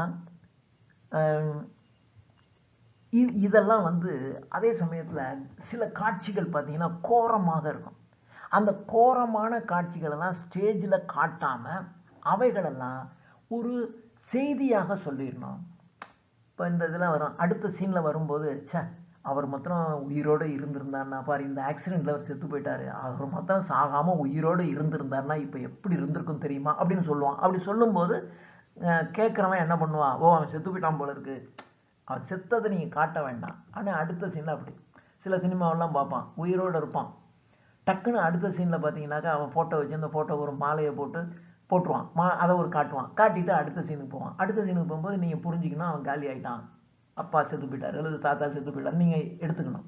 அப்போது அப்படித்தான் நீங்கள் ஒரு செய்தியாகத்தான் அந்த விஷயத்த சொல்லணுமே ஒழிய அவைகளை ஸ்டேஜில் காட்டிக்கிட்டு இருக்கக்கூடாது அப்படின்னு சொல்கிறார். அதே சமயத்தில் ட்ரைடன் வந்து பிளாட் வந்து சிங்கிளாகத்தான் இருக்கணும் அப்படிங்கிற அவசியம் இல்லை, அதான் யூனிட்டி ஆஃப். அதே மாதிரி டைம் ஆஃப் ஆக்ஷன் வந்து 24 ஹவர்ஸுக்குள்ளே இருக்கணுங்கிற அவசியம் இல்லை. அதே மாதிரி அதாவது unity of time, unity of place, unity of action, இந்த மூணையும் அவர் வந்து மறுக்கிறார். இவர் என்ன சொல்கிறாரு அப்படின்னாக்க, யூனிட்டி ஆஃப் பிளேஸை பற்றி அரிஸ்டாட்டில் சொல்லவே இல்லை, அதனால அரிஸ்டாட்டில் இதை பற்றி சொன்னார்னு சொன்னது தப்பு, யூனிட்டி ஆஃப் பிளேஸை பற்றி அவர் சொல்லலை. அதே சமயத்தில் யூனிட்டி ஆஃப் டைம்ங்கிறது லாட்டின் காமெடியன். ஸோ அதாவது யூனிட்டி ஆஃப் டைமை பற்றி லாட்டினில் சொல்லப்பட்டிருக்கு உண்மை, ஆனால் லாட்டின் காமெடியன் டெரன்ஸுங்கிறவன் அப்போவே அவன் இந்த யூனிட்டி ஆஃப் டைமை மீறிட்டான். ஸோ யூனிட்டி ஆஃப் பிளேஸை பற்றி அரிஸ்டாட்டில் சொல்லவே இல்லை. யூனிட்டி ஆஃப் டைமை பற்றி அவருடைய அந்த காலத்திலே லாட்டின் காமெடியன் டெரன்ஸுங்கிறவன் அப்போயே அது வந்து மீறி யூனிட்டி ஆஃப் டைம் இல்லாமல் அவன் ரொம்ப நாட்கள் நடக்கிற ஒரு நாடகத்தெலாம் எழுதிட்டான். ஆனால் இந்த ரூலை வலியுறுத்தினது ஃப்ரெஞ்சுக்காரன் தான். ஸ்டேஜில் unity of time, unity of place, unity of ஆக்ஷனை வற்புறுத்தினது ஃப்ரெஞ்சுக்காரன் தான். அரிஸ்டாட்டில் கிடையாது, லாட்டின் கிளாசிக்ஸில் இல்லை. நாம் வந்து லாட்டின் அண்ட் கிரீக் கிளாசிக்ஸை தான் ஃபாலோ பண்ணணும். ஃப்ரெஞ்சுக்காரன் சொன்ன இந்த unity of time, unity of place, unity of action நம்ம ஃபாலோ பண்ண வேண்டிய அவசியம் இல்லை அப்படின்னு இவர் சொல்றார். அப்படின்னு சொல்லிட்டு அவர் என்ன சொல்றாருன்னா ஒரு லாஜிக்கை சொல்றார். இப்போ ஒரு ஒரு சீன் வந்து 24 மணி சொல்றான், 24 மணி நேரம் தான் இருக்கிற, 24 மணி நேரத்துக்குள்ள நடக்கிற விஷயத்தை தான் நீங்க ஸ்டேஜில் காட்டணும், அதான யூனிட்டி ஆஃப் டைம். ஓகே, இப்போ ஒரு நாடகம் நடக்கிறதே அதிகபட்சம் 3 மணி நேரம். 3 மணி நேரத்தில் நடக்கிற நாடகத்தில் 24 மணி நேரத்தில் நடக்கிற சம்பவத்தை 3 மணி நேரத்தில் காட்ட முடியுது. அப்போ பார்க்குறவன் நம்புறான்ல, 3 மணி நேரம் தானே நாடகம் நடக்குது, இவன் என்னடா 24 மணி நேரம் விஷயத்தை எப்படா சொல்றான் என்ன அவன் நம்ப மறுக்கல இல்லை. அப்போ 24 மணி நேரத்தில் நடக்கிற சம்பவங்கள்ல உங்களை 3 மணி நேரத்தில் நீங்க சொல்றத ரைட்டுன்னா, ஏன் 30 நாள்ல நடக்கிற விஷயங்களை 3 நாள்ல சொல்லக்கூடாது, 3 வருஷத்துல நடக்கிற சம்பவங்களை ஏன் 3 மணி நேரத்துல சொல்லக்கூடாது அப்படின்னு ஒரு லாஜிக்காக ஒரு ஆர்குமெண்ட்டை வைக்கிறார். அதே சமயத்துல யூனிட்டி ஆஃப் பிளாட், பிளாட்ல ஒரு மெயின் பிளாட் இருக்கணும், அதுக்கு கீழே இன்னொரு சப் பிளாட் இருக்கிறது தப்பு இல்லை அப்படின்னு சொன்னார். ஒரே ஒரு பிளாட், அந்த பிளாட்டை நோக்கி தான் போகணும். ஆனா அதே சமயத்துல யூனிட்டி ஆஃப் பிளாட் இருக்கணும், ஆனா அதுக்கு கீழே ஒரு அண்டர் பிளாட் இருக்கலாம், இன்னொரு பிளாட் இருக்கலாம். ஆனா அந்த அண்டர் பிளாட்டுங்கிறது in no way affect the main plot, main பிளாட்டை அஃபெக்ட் பண்ணாத ஒரு அண்டர் பிளாட் இருக்கலாம், அது தப்பு இல்லை அப்படின்னு இவர் சொல்றார். So unity of time and unity of பிளேஸை நீங்கள் ஸ்ட்ரிக்டாக ஃபாலோ பண்ண வேண்டிய அவசியம் இல்லை. அப்படி நீங்கள் அதை ஸ்ட்ரிக்டாக ஃபாலோ பண்ணினீங்கன்னா பிளாட்டு செத்து போயிடும். நீங்கள் 24 மணி நேரத்துக்குள்ளே நடக்கிற விஷயங்களை தான் நீங்கள் ஒரு நாடகத்துக்குள்ளே சொல்லணும்னா உங்கள் நாடகத்தில் என்ன இருக்கும், என்ன சொல்ல முடியும், சொல்லவே முடியாது இல்லையா. 24 மணி நேரத்துக்குள்ளே நடக்கணும், அதை தான் நீங்கள் சொல்ல முடியும். அல்லது இந்த ஒரு அதான unity of time. Unity of place அப்படின்னா இந்த ஊருக்குள்ளே இந்த வீட்டுக்குள்ளே நடக்கிற விஷயத்தை பற்றி மட்டும்தான் நீங்கள் சொல்லணும். அப்போ அடுத்த ஊரில் இப்படி நடந்துச்சு அப்படின்னா அடுத்த ஊரில் இருக்க மிராசுதாருங்க இந்த ஊரில் இருக்கிறவனுங்க இடையில ஒரு பிரச்சனைங்கிறதெல்லாம் நீங்கள் சொல்லவே முடியாது நாடகத்தில். அப்போ நீங்கள் என்ன ஆகும்னா unity of time, unity of place எல்லாம் நீங்கள் ஃபாலோ பண்ணீங்கன்னா அந்த பிளாட்டு செத்து போயிடும், கற்பனையே நேரோவாக போயிடும், அது சரியாக இருக்காது அப்படின்னு சொல்லிட்டு அப்படின்னு இந்த இதில் அவர் சொல்றார். அடுத்தது ட்ராஜடியை பற்றி. ட்ராஜடியை பற்றி இவர் என்ன சொல்றாரு, இவர் ட்ராஜடியை பற்றி மெயினாக அவர் எழுதின ட்ராய்லஸ் அண்ட் கிரெசிடா, அதுக்கு the grounds of criticism in tragedy அப்படிங்கிறதுல அதனுடைய ப்ரிஃபேஸில் இவர் ட்ராஜடியை பற்றி சொல்லுகிறார். இவருடைய ட்ராஜடி அப்படியே அரிஸ்டாட்டில் ட்ராஜடியை பற்றி என்ன சொல்கிறாரோ அதைத்தான் இவரும் சொல்கிறார். அரிஸ்டாட்டிலை பொறுத்த வரைக்கும் த பிட்டி அண்ட் ஃபியர், ஒரு ட்ராஜடிங்கிறது அந்த ட்ராஜடியை பார்க்கும்போது உங்கள் உள்ளத்துக்குள்ள ஒரு இரக்கமும் பயமும் தோன்றணும். ஏங்கப்பா இந்த தப்பு பண்ணிட்டு கடைசியில் இவன் இப்படி செத்து போயிட்டான்டா, ஐயோ அப்படின்னு சாவை கண்டு ஒரு பயம் இருக்கணும். அதே சமயத்தில் அந்த சாவு உங்கள் உள்ளத்துக்குள்ள ஒரு இரக்கத்தை தோன்றணும். இது உங்களுடைய உள்ளத்தை தூய்மைப்படுத்தணும். இதுதான் ஒரு ட்ராஜடியினுடைய வேலை. இதைத்தான் அரிஸ்டாட்டில் சொல்றாரு, இதைத்தான் இவரும் ஒத்துக்கிறார். ஸோ அப்போ இந்த பிட்டி அண்ட் ஃபியருங்கிற உணர்வு தோன்றி அந்த நாடகம் முடியும் போது அப்படியே இந்த பிட்டி அண்ட் ஃபியருங்கிற உணர்வு மறைந்து, அதாவது அந்த கடைசி சீன்ல அப்படியே இந்த ட்ராஜிக் ஹீரோ செத்து போனான், அப்படியே செத்து போனோன்னு சே சின்ன தப்பு தான் பண்ணான் பாடுறா எப்படி செத்து போயிட்டான்டா, அப்படியே உங்க கண்ணில் தண்ணீர் வடியும். ஆனா அப்படி நாடகத்தை விட்டு வெளியில வரும்போது அந்த உணர்வு அப்படியே குறைஞ்சி உங்க இதயம் லைட் ஆகணும். லைட் ஆகி நீங்க தூய்மையானவனா மாறுவீங்க. இனிமே அந்த தப்பெல்லாம் நம்ம பண்ணக்கூடாது, நம்ம பண்ணால் நமக்கு இப்படி தான் நடக்கும் அப்படிங்கிற எண்ணத்தை உங்களுக்கு தோற்றுவிக்கும். இதுதான் ஒரு ட்ராஜடி இல்லை அரிஸ்டாட்டில் சொல்றது. ஆனால் ட்ரைடன் என்ன பண்ணாருன்னா இந்த ஒரு விஷயத்தை பொறுத்த வரையிலும் பிரெஞ்சு கிரிட்டிக் ராப்பின், ஃபஸ்ட்டு ஸ்லைடில் நான் சொல்லியிருக்கேன் இந்த ராப்பினை பற்றி. அந்த ராப்பின் அந்த கிரிட்டிக் சொல்கிறது தான் இவர் ஃபாலோ பண்ணுறாரு. ராப்பின் என்ன சொல்கிறாருன்னா பிட்டி அண்ட் ஃபியருக்கு பதிலாக pride and hardness of heart, hardness of heart, அதாவது கடினமான இதயம், செருக்கு, இதுதான் மனுஷனுக்கு ட்ராஜடியை உருவாக்குதுன்னு இவர் சொல்றார். ப்ரைடு அகந்தை, ரொம்ப திமிரா நீங்க இருக்கிறது. அதே சமயத்தில் ஒரு கடினமான இதயம், ஒருத்தன் வந்து உங்ககிட்ட கடன் வாங்கிட்டான், நீங்கள் அவன்கிட்ட போய் கடனை வசூல் பண்ண போகிறீங்க, கெஞ்சிறான், ஐயோ என் பொண்டாட்டி பிள்ளைலாம் பட்னியாக கிடக்குதியா, என்னால் இப்போ கொடுக்க முடியாதுயா, 2 நாள் டைம் கொடு அப்படின்னா, நோனோ இப்போ எல்லாத்தையும் திங்ஸ் எல்லாம் தூக்கி வெளியில் வை, எல்லாத்தையும் நான் பறிமுதல் பண்ணுறேன் அப்படின்னு சொன்னால், நீ எப்படி ஒரு கொடூரமான மனுஷன் தானே, அவனுக்கு சாப்பிட்றது கூட வழி இல்லை என்ற உணர்வு கூட இல்லாமல் எனக்கு பணம் தான் வேணும், ஏன் பணம் தான் முக்கியம் அப்படின்னு சொல்கிறீங்கல்ல, இதுதான் ஹார்ட்னஸ் ஆஃப் ஹார்ட். இந்த ஹார்ட்னஸ் ஆஃப் ஹார்ட், ப்ரைடு, இதுதான் வந்து ஒரு ட்ராஜடிக்கு வழிவகுக்குது அப்படின்னு சொல்லிட்டு இவர் என்ன சொல்றாருன்னா, இந்த 2 உணர்வுகளைத்தான், அதாவது ஃபியர் அண்ட் பிட்டிக்கு பதிலாக இந்த 2 உணர்வுகளைத்தான் இந்த ஃபியர் அண்ட் பிட்டி சரி பண்ணுது. இப்போ ஃபியருங்கிறது ப்ரைடு, அகந்தையை அழிக்கும். பிட்டிங்கிறது ஹார்ட்னஸ் ஆஃப் ஹார்ட், கடினமான இதயத்தை அழிக்கும் அப்படின்னு ராப்பின் சொல்றாரு. இதைத்தான் ட்ரைடனும் ஒத்துக்கிறார். ட்ரைடன் வந்து அவருடைய ரைமர் எழுதின tragedies of last age considered என்ற ஒன்றை அப்சர்வ் பண்ணி இதைத்தான் ட்ரைடனும் ஒத்துக்கிறார். அரிஸ்டாட்டில் தன்னுடைய ட்ராஜடியினுடைய மாடல்ஸ்லாம் சோஃபக்ளீஸ் அண்ட் யூரிபைட்ஸ் என்ற லாட்டின் டிராமாட்டிஸ்டுக்கு வந்து அவர் எடுத்தார். ஸோ எடுத்திருக்கார் அரிஸ்டாட்டில். சப்போஸ் அரிஸ்டாட்டில் இங்கிலீஷ் மாடல்ஸை அவர் எடுத்திருந்தார்னா அரிஸ்டாட்டில் இப்படி சொல்லியிருக்க மாட்டாரு, தன்னுடைய மனதை மாற்றிக்கொண்டு வேற மாதிரி தான் சொல்லியிருப்பாரு. ஆனால் அவர் காலத்தில் லாட்டினில் இவங்க தான் சோஃபக்ளீஸ் அண்ட் யூரிபைட்ஸ் தானே இருந்தாங்க. அதனால் அவங்களுடைய நாடகங்களை வச்சுக்கிட்டு இவர் கிரிட்டிசிசம் எழுதியிருக்காரு அரிஸ்டாட்டில், அதனால அப்படி எழுதிட்டாரு. ஆனால் இங்கிலீஷ் மாடல்ஸ், ஷேக்ஸ்பியர் எழுதுனது, மார்லோ எழுதுனது, இவங்களுடைய நாடகங்கள் எல்லாம் பார்த்துருந்தாருன்னா அரிஸ்டாட்டில் தன்னுடைய மனசை மாற்றிருப்பாரு அப்படின்னு சொல்லிட்டு, இங்கிலீஷ்காரனை பொறுத்த வரைக்கும் என்ன பண்ணுவான்னா, தீமை செஞ்சால் பனிஷ்மெண்ட், நல்ல குணம் இருந்தால் ரிவார்டு. நீங்கள் நல்லவங்களா இருந்தீங்க உங்களுக்கு பரிசு, கடவுள் வந்து உங்களுக்கு நல்லது நடத்துவார். பரிசுனா என்ன, ஒரு பெரிய கிஃப்ட் பேக் பண்ணி யாரும் கொடுக்க மாட்டாங்க, உங்களுக்கு நல்லதே நடக்கும். தீதும் நன்றும் பிறர் தர வாரா, நீங்கள் செஞ்சதுதான். நீங்கள் நல்லது செஞ்சீங்கன்னா உங்களுக்கு நல்லது நடக்கும், நீங்கள் தீமை செஞ்சீங்கன்னா உங்களுக்கு பனிஷ்மெண்ட் தான் கிடைக்கும். இதுதான் இங்கிலீஷ்காரன் சொல்றது. இது போதும், ஒரு ட்ராஜடியினுடைய எண்டுக்கு இது போதும். இது போதும் அப்படின்னா பிட்டி அண்ட் டெரர் அது வந்து உள்ளத்தை மூவ் பண்ண வேண்டியது இல்லை.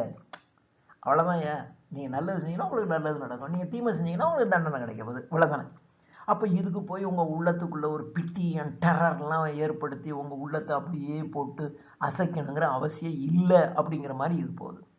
ஸோ அதனால பர்ஜ்னா பியூரிஃபை, அப்படியே உங்கள் உள்ளத்துக்குள்ள உணர்ச்சிகளை அப்படியே தூண்டி விட்டு அப்புறம் அப்படியே வந்து அப்படியே காம் ஆக்குறது, இது வேண்டியதில்லை அப்படின்னு சொல்றாரு.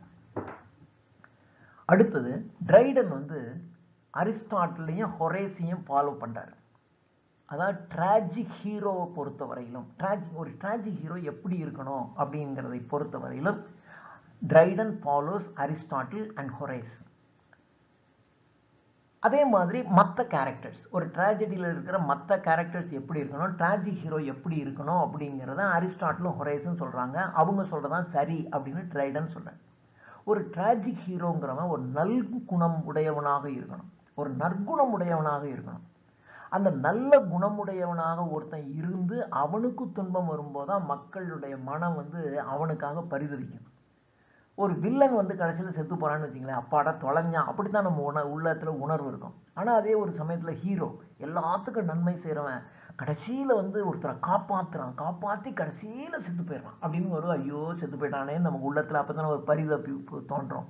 அதனால ஒரு டிராஜிக் ஹீரோங்கிறது நற்குணம் உடையவனாக இருக்கணும். அதே சமயத்துல அவன் ஒரு உயர்ந்த பதவியில் இருக்கணும். சாதாரண மனுஷன் செத்தா ஒரு பெருசா இருக்காது. இப்போ நீங்கள் விஜயகாந்த் செத்து போயிட்டார் அப்படின்னா அவ்வளோ பேர் கூட்டி போய் பார்க்குறான். அதே சமயத்தில் அந்த ஊரில் அன்னைக்கு எத்தனையோ பேர் செத்துருப்பான் ஒரு தெருவில். அந்த தெருவில் இருக்கிற பக்கத்து வீட்டுக்காரன் கூட சும்மா தலையை காமிச்சிட்டு தான் வேலைக்கு போயிட்டு அப்புறம் திரும்பி சாயந்தரம் வந்து ஒரு அட்டண்டன்ஸ் போட்டு போவானே ஒழிய யாரும் போய் நின்றுட்டு இருக்க மாட்டான். அப்போ நீங்கள் ஒரு ரேங்க் இருக்கணும். அதாவது விஜயகாந்தை விட ஒரு நல்ல குணமுடைய ஒரு மனுஷன் செத்து போயிருப்பான். அங்கே நல்ல குணமுடையவனாங்கிறத விட அவனுடைய ரேங்க் என்ன, விஜயகாந்த் ஒரு பெரிய ஆக்டர், இத்தனது பண்ணியிருக்காரு, அவர் வீட்டுக்கு வரவனுங்களாம் சோறு போட்டிருக்காரு, நிறைய நடிச்சிருக்காரு, அவர் கட்சி வச்சிருக்காரு, காலேஜ் வச்சிருக்காரு, ஏதோ பண்ணியிருக்காரு, அதுதான் முக்கியம். அந்த ஹை ரேங்க்ல இருக்கான் பாருங்க, அந்த ரேங்க் தான் அவனுக்கு இவ்வளவு கொண்டு வந்து சேர்க்குது. ஸோ அவனுடைய செக்ஸு, ஏஜ், ரேங்க்கு இது எல்லாமே முக்கியம். அவனுடைய செக்ஸ் என்ன, ஏஜ் என்ன, ஒரு ஆண்கிறத விட பெண்ணுக்கு இன்னும் கொஞ்சம் முக்கியம். ஒரு ஆணை ஒருத்தன் அடிச்சு விட்டான்னா என்னையா சண்டை போட்டுக்கிட்டீங்கன்றான். இதே ஒரு பெண்ணை அடிச்சாங்க பொம்பளைய போட்டு அடிக்கிறியா அப்படின்றான். அப்போ செக்ஸ், ஏஜ், சாதாரண ஒரு ஈக்குவல், ஒரு சின்ன பையனை அடிச்சுட்டா ஒரு பெரிய இது இல்லை. ஆனால் அதே சமயம் வயசானவனை ஒருத்தன் அடிச்சான்னு வச்சுங்களேன், என்ன இவ்வளோ வயசானவரை போட்டு இப்படி பண்ணுறே நீ அப்படின்னு மக்களுக்கு வந்து கோவம் வரும். ஸோ அப்போ செக்ஸு, ஏஜ், அவனுடைய ரேங்க்கு, பதவி இதெல்லாம் ரொம்ப முக்கியம் ஒரு ட்ராஜடிக்கு அப்படின்னு சொல்ல. அடுத்தது ட்ரைடனுக்கு இந்த கோரஸ் இருக்கு பாருங்க, இது அவருக்கு பிடிக்காது, அது தேவையில்லாத வேலை. ஏன்னா கிரீக் ட்ராஜடியிலலாம் கோரஸ் இருக்கும், அது தேவையில்லாத வேலை, அது வேண்டியதில்லை அப்படின்னு கோரஸை இவர் வெறுக்கிறார். அது வேண்டியதில்லை அப்படின்னு சொல்றார். அதே சமயத்தில் the climate, age, disposition of the people இவங்க ஒவ்வொரு நாட்டுக்கும் வேறுபட்டுக்கிட்டே இருக்கும். ஒவ்வொரு நாட்டுக்கும் அந்த நாட்டினுடைய ஏஜ்னாக்க வயசு இல்லை, அந்த காலம். The age of Dryden, age of ட்ரைடனில் மக்கள் இப்படி இருப்பாங்க. The age of nature, the age of வேர்ட்ஸ்வொர்த்தில் மக்கள் எப்படி இருந்திருப்பாங்க. ஒவ்வொரு காலத்துலேயும் மக்களுடைய பண்புகள் அப்போ உள்ள பல விஷயங்கள் வந்து அவர்களுடைய மனநிலையை மாற்றிட்டு தானே இருக்கும். அது மாதிரி கிளைமேட்னா அந்த கண்டிஷன்னு பேர். கிளைமேட்னா உடனே கிளைமேட்னு வெயில் காலமா மழை காலமா அப்படி சொல்லக்கூடாது. The climate, the situation, the age இதெல்லாம் ஒரு பீப்புளினுடைய மனநிலையை மாற்றிக்கிட்டே இருக்கும். ஒவ்வொருவரும் டிஃப்ரெண்ட்டாக தான் இருக்கும். ஸோ அதனால கிரேக்கர்களுக்காக எழுதப்பட்ட நாடகத்தை வச்சுக்கிட்டு அந்த ரூல்ஸும் அப்ளை பண்ணி இங்கிலீஷ் ஆடியன்ஸுக்கு அது பொருந்தாது அப்படிங்கிற விஷயத்தையும் இவர் சொல்றார். அடுத்தது காமெடியை பற்றி ட்ரைடன் என்ன சொல்றார். ட்ரைடன் வந்து காமெடியை பற்றி ஒன்றும் சொல்லவே இல்லை, ஒன்றும் பெருசாக அவர் வந்து சொல்லலை. இவர் என்ன சொல்றாருன்னா அரிஸ்டாட்டில் அப்படியே ஃபாலோ பண்ணிக்கிறார். அரிஸ்டாட்டில் காமெடியை பற்றி என்ன சொல்றாரோ அப்படியே ஃபாலோ பண்ணி இவர் என்டான்ஸ் பண்ணிட்டு போயிடுறார். ஏன்னா காமெடிங்கிறது ஒரு இன்ஃபீரியர் பர்சன்ஸ், ஒரு சாதாரண ஆளுங்களை பற்றி தான். சாதாரண ஆளுங்க, லோ சப்ஜெக்ட்ஸ், சும்மா சிரிக்கணும். ஒரு காட்டாமோட்டானை பற்றி நீங்கள் ஏதாவது சொல்லலாம், ஜோக் அடிக்கலாம், ஏதாவது ஒன்று ஜோக் அடிச்சுக்கிட்டு இருக்கலாம். ஒரு முட்டாளை வச்சுக்கிட்டிங்கன்னா தான் ஜோக் அடிக்கிறது எல்லாத்துக்கும் வசதியாக இருக்கும். அதனால அந்த ட்ராமாவில் வர்றவன்லாம் நிறைய பேர் முட்டாளாக இருப்பான், ஒருத்தன் குண்டாக இருப்பான், ஒல்லியாக இருப்பான். குண்டாக இருக்கிறவனை பற்றி குண்டு பிரிச்சு அழிமா ஏதோ ஒன்று சொல்லிக்கிட்டு இருப்பான். அப்போ தானே காமெடியை உருவாக்க முடியும். அப்போ காமெடியை உருவாக்கணும் அப்படின்னாக்க அந்த பீப்புள் வந்து இன்ஃபீரியர் பர்சன்ஸாக இருக்கணும், சப்ஜெக்ட் மேட்டர் லோ சப்ஜெக்ட் மேட்டராக இருக்கணும். அதெல்லாம் முக்கியம் இல்லை, மக்கள் சிரிக்கணும், அதுதான் முக்கியம், அதுதான் காமெடி. ஸோ இப்போ நீங்கள் பார்த்தீங்கன்னா ஒரு வல்கரான ஆள், ஒரு மோசமான ஆள், அந்த மோசமான ஆளை நீங்கள் எக்ஸ்போஸ் பண்ணி இவன் மோசமான ஆள்னு நீ வெளி உலகத்துக்கு சொன்னால் தானே மக்களுக்கு சிரிப்பு வரும். அப்படி எக்ஸ்போஸ் பண்ணுவான்.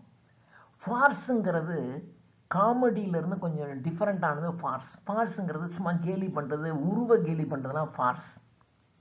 அதுவும் காமெடி தான். காமெடிங்கிறது கொஞ்சம் ஒஸ்தியான விஷயம். ஃபார்ஸுங்கிறது கேலி பண்ணுறது. ஏய் குண்டு, ஏய் என்ன முருங்கைக்காய் மாதிரி இருக்கான், இப்படியெல்லாம் சொல்கிறது ஃபார்ஸ். ஒருத்தன் கீழே விழுந்துட்டான்னா ஹேன்னு சிரிக்கிறது, வேணும்னே காலை தட்டி விட்டு அவன் தடுமாறும்போது சிரிக்கிறது, இதெல்லாம் ஃபார்ஸ். இந்த ஃபார்ஸுங்கிறது ரொம்ப லோவர், காமெடியை விட ரொம்ப மோசமானது, ரொம்ப கீழே. ரெண்டுமே உருவாக்குகின்ற உணர்வுகள் இருக்கு பாருங்க, இது கொஞ்சம் வித்தியாசமாக இருக்கும். காமெடி நமக்கு உருவாக்குகின்ற உணர்வுகள் வேற, ஃபார்ஸ் நம்ம உள்ளத்துக்குள்ள உருவாக்குகின்ற உணர்வுகள் வேற மாதிரி தான் இருக்கும். ஸோ காமெடி வந்து காமெடியோ அல்லது ஃபார்ஸோ இது மகிழ்ச்சியை உண்டாக்கும், பெருசாக இன்ஸ்ட்ரக்ட்லாம் பண்ணாது. நீ ஒரு காமெடியிலேருந்து நீங்கள் என்ன இன்ஸ்ட்ரக்ஷன் பண்ணி சில முழுக்க ஒரு சினிமா வந்து ஒரு காமெடியாக இருக்கும். இந்த யோகி பாபு அப்படிங்கிறவன் ஆளே குண்டா இருப்பான், பாட்டி ஏதாவது சொல்லிக்கிட்டு இருப்பான். அந்த கவுண்டமணி வந்து என்னடா அந்த தலையா இந்த தலையான்னு சொல்லுவான். இதெல்லாம் அந்த நேரத்தில் சிரிக்கலாம், அவ்வளோதான். ஆனால் இதுலேருந்து நீங்கள் உங்களை என்ன இன்ஸ்ட்ரக்ஷன் கொடுக்குது, மரியாதை இல்லாமல் பேசுவான். யாரையும் பார்த்து ஏதாவது ஒரு ஜோக்குக்காக தான் சொல்லுவான். அதனால ஜோக்குக்காக சொல்லும்போது அங்கே மரியாதை எதுவுமே அங்கே இருக்கவே இருக்காது. அதனால் அங்கே வந்து சிரிக்கிறதுங்கிறது மட்டும்தான் இருக்கும். அந்த இன்ஸ்ட்ரக்ஷன் இந்த நாடகத்திலேருந்து நீங்கள் மக்களுக்கு என்ன இன்ஸ்ட்ரக்ஷனுங்கிறது அங்கே ஒன்றுமே கிடையாது, அல்லது அது செகண்டரி தான். அடுத்தது காமெடியில் வந்து இந்த பனிஷ்மெண்ட் ஆஃப் ஃபால்ட்ஸு இதெல்லாம் ஒன்றும் கிடையாது. ட்ராஜடியில் இருக்க மாதிரி நீங்கள் தப்பு பண்ணீங்கன்னா உடனே தண்டனை அதெல்லாம் கிடையாது. அவன் தப்பு பண்ணுவான், திருடி இருப்பான், திருடினவனே சேர்த்துக்கிட்டு எல்லாரும் சேர்ந்து கூத்தடிச்சுப்பாங்க, அவன் காசை வச்சு எல்லாரும் விளையாடுவாங்க. கடைசியில் வந்து எல்லாம் சிரிச்சுட்டு போயிடுவான் வெளியே. அவன் திருடுனான், அதனால அவனுக்கு கடைசியில் இத்தனை ஆண்டுகள் சிறை தண்டனை அதெல்லாம் இருக்காது. சிரிச்சுட்டு போயிடுவாங்க. சிரிக்கிற வேலை தான் நடக்கும். அதே சமயத்தில் மனிதனுடைய அந்த வீக்னஸை சொல்லிக்கிட்டே இருப்பான். அந்த மனிதனுடைய வீக்னஸை சொல்கிறது அதை பற்றி இருக்கும். காமெடியில் வந்து ஏற்கனவே சிந்திச்சு ஒரு குற்றம் செய்கிறது இருக்காது.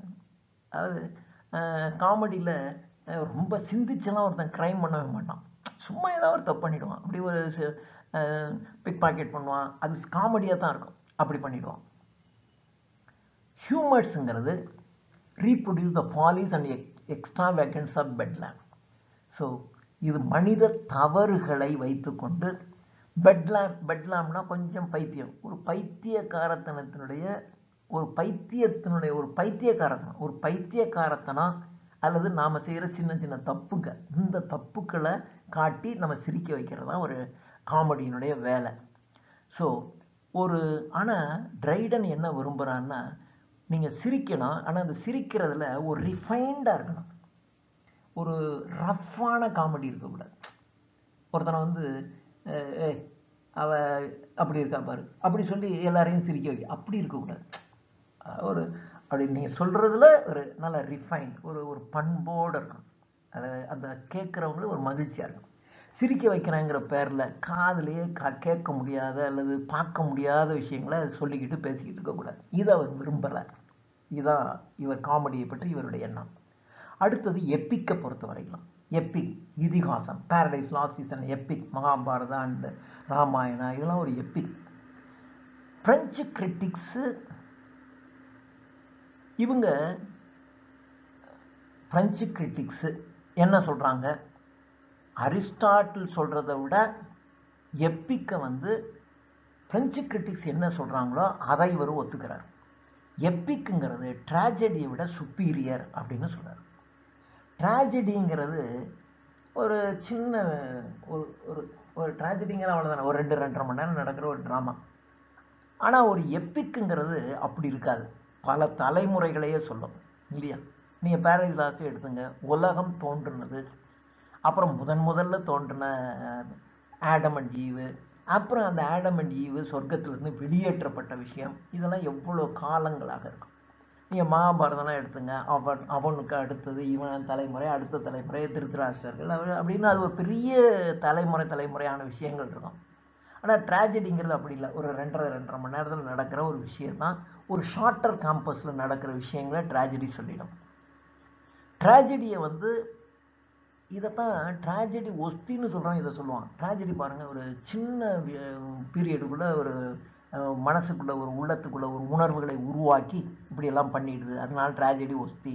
ட்ராஜடியை நீங்கள் நடிக்கவும் செய்யலாம், படிக்கவும் செய்யலாம், அதனால ட்ராஜடி ஒஸ்தின்னு சொல்லுவாங்க. ஆனால் ட்ரைடன் என்ன சொல்கிறாருன்னா, இந்த ரெண்டுமே தப்புன்னு சொல்கிறார்.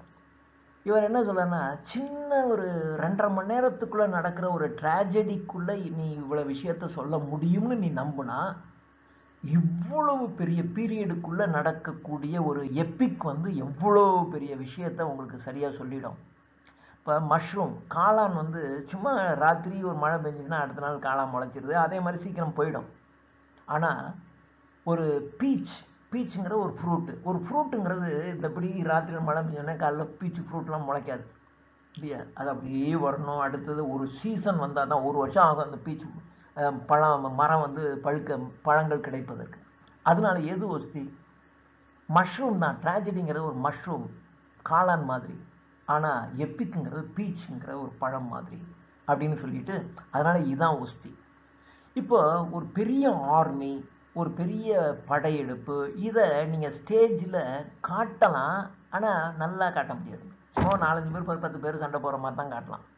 ஆனால் அதே இது ஒரு எப்பிக் போய்ட்ரியில் பார்த்தீங்கன்னா ஒரு 1000 வரியில் சொல்லுவான் அந்த சண்டை நடக்கிறத இல்லையா. நீங்கள் மகாபாரதத்தில் பார்த்தீங்கன்னா அந்த யுத்த காண்டம்ங்கிறது தான் மிகப்பெரிய விஷயம். அப்போ ஒவ்வொரு நாளும் யுத்தம் எப்படி நடக்குது, இவங்க 2 பேருக்கு இடையில யுத்தம் நடக்கிறது, அடுத்தது இவங்க முன்னாடி எப்படி நடக்குது, ஒவ்வொரு யுத்தமாக சொல்லிக்கிட்டே வருவாங்க. அப்போ எவ்வளோ பெருசு, அப்போ எவ்வளோ டீட்டெயிலாக அவங்களால சொல்ல முடியும். ஆனால் ஒரு நாடகத்தில் நீங்கள் ஸ்டேஜுக்குள்ளே இந்த விஷயம்லாம் சொல்ல முடியாது. அதனால் எப்பிக் தான் பெஸ்ட்டு ட்ராஜடியை விட அப்படின்னு சொல்கிறேன். ஸோ அதே சமயத்தில் எப்பிக்கில் பயன்படுத்துகிற லாங்குவேஜ் பார்த்தீங்கன்னா ஒரு டிக்னிஃபைடு லாங்குவேஜ், ரொம்ப இலாபரேட்டாக இருக்கக்கூடிய ஒரு உயர்ந்த ஹை லெவல் லாங்குவேஜில் தான் இது இருக்கும். அதனால எப்பிக் இஸ் ஆல்வேஸ் பெஸ்ட்டு. அப்புறம் எப்பிக்கை எழுதுறது எல்லாத்தாலையும் முடியாது. ஒரு கிஃப்டட் பாயிண்ட், அதுக்குன்னு அவன் பிறந்தவன் இருப்பான், அவனால தான் ஒரு எப்பிக்கை எழுத முடியும். ஆனால் ட்ராஜடி அவனால் எழுதிடுவான். ட்ராஜடி எல்லா எழுத்தாளர்களும் ட்ராஜடி எழுதியிருப்பான். ஆனால் எப்பிக் பார்த்தீங்கன்னா மில்டன் தானே பாரடைஸ் லாஸ்ட் எழுதினாரு, வேற எவன் எழுதினான்? நீங்கள் பார்த்தீங்கன்னா மொத்தம் ஒரு சிலர் தான் எழுதிருப்பான்.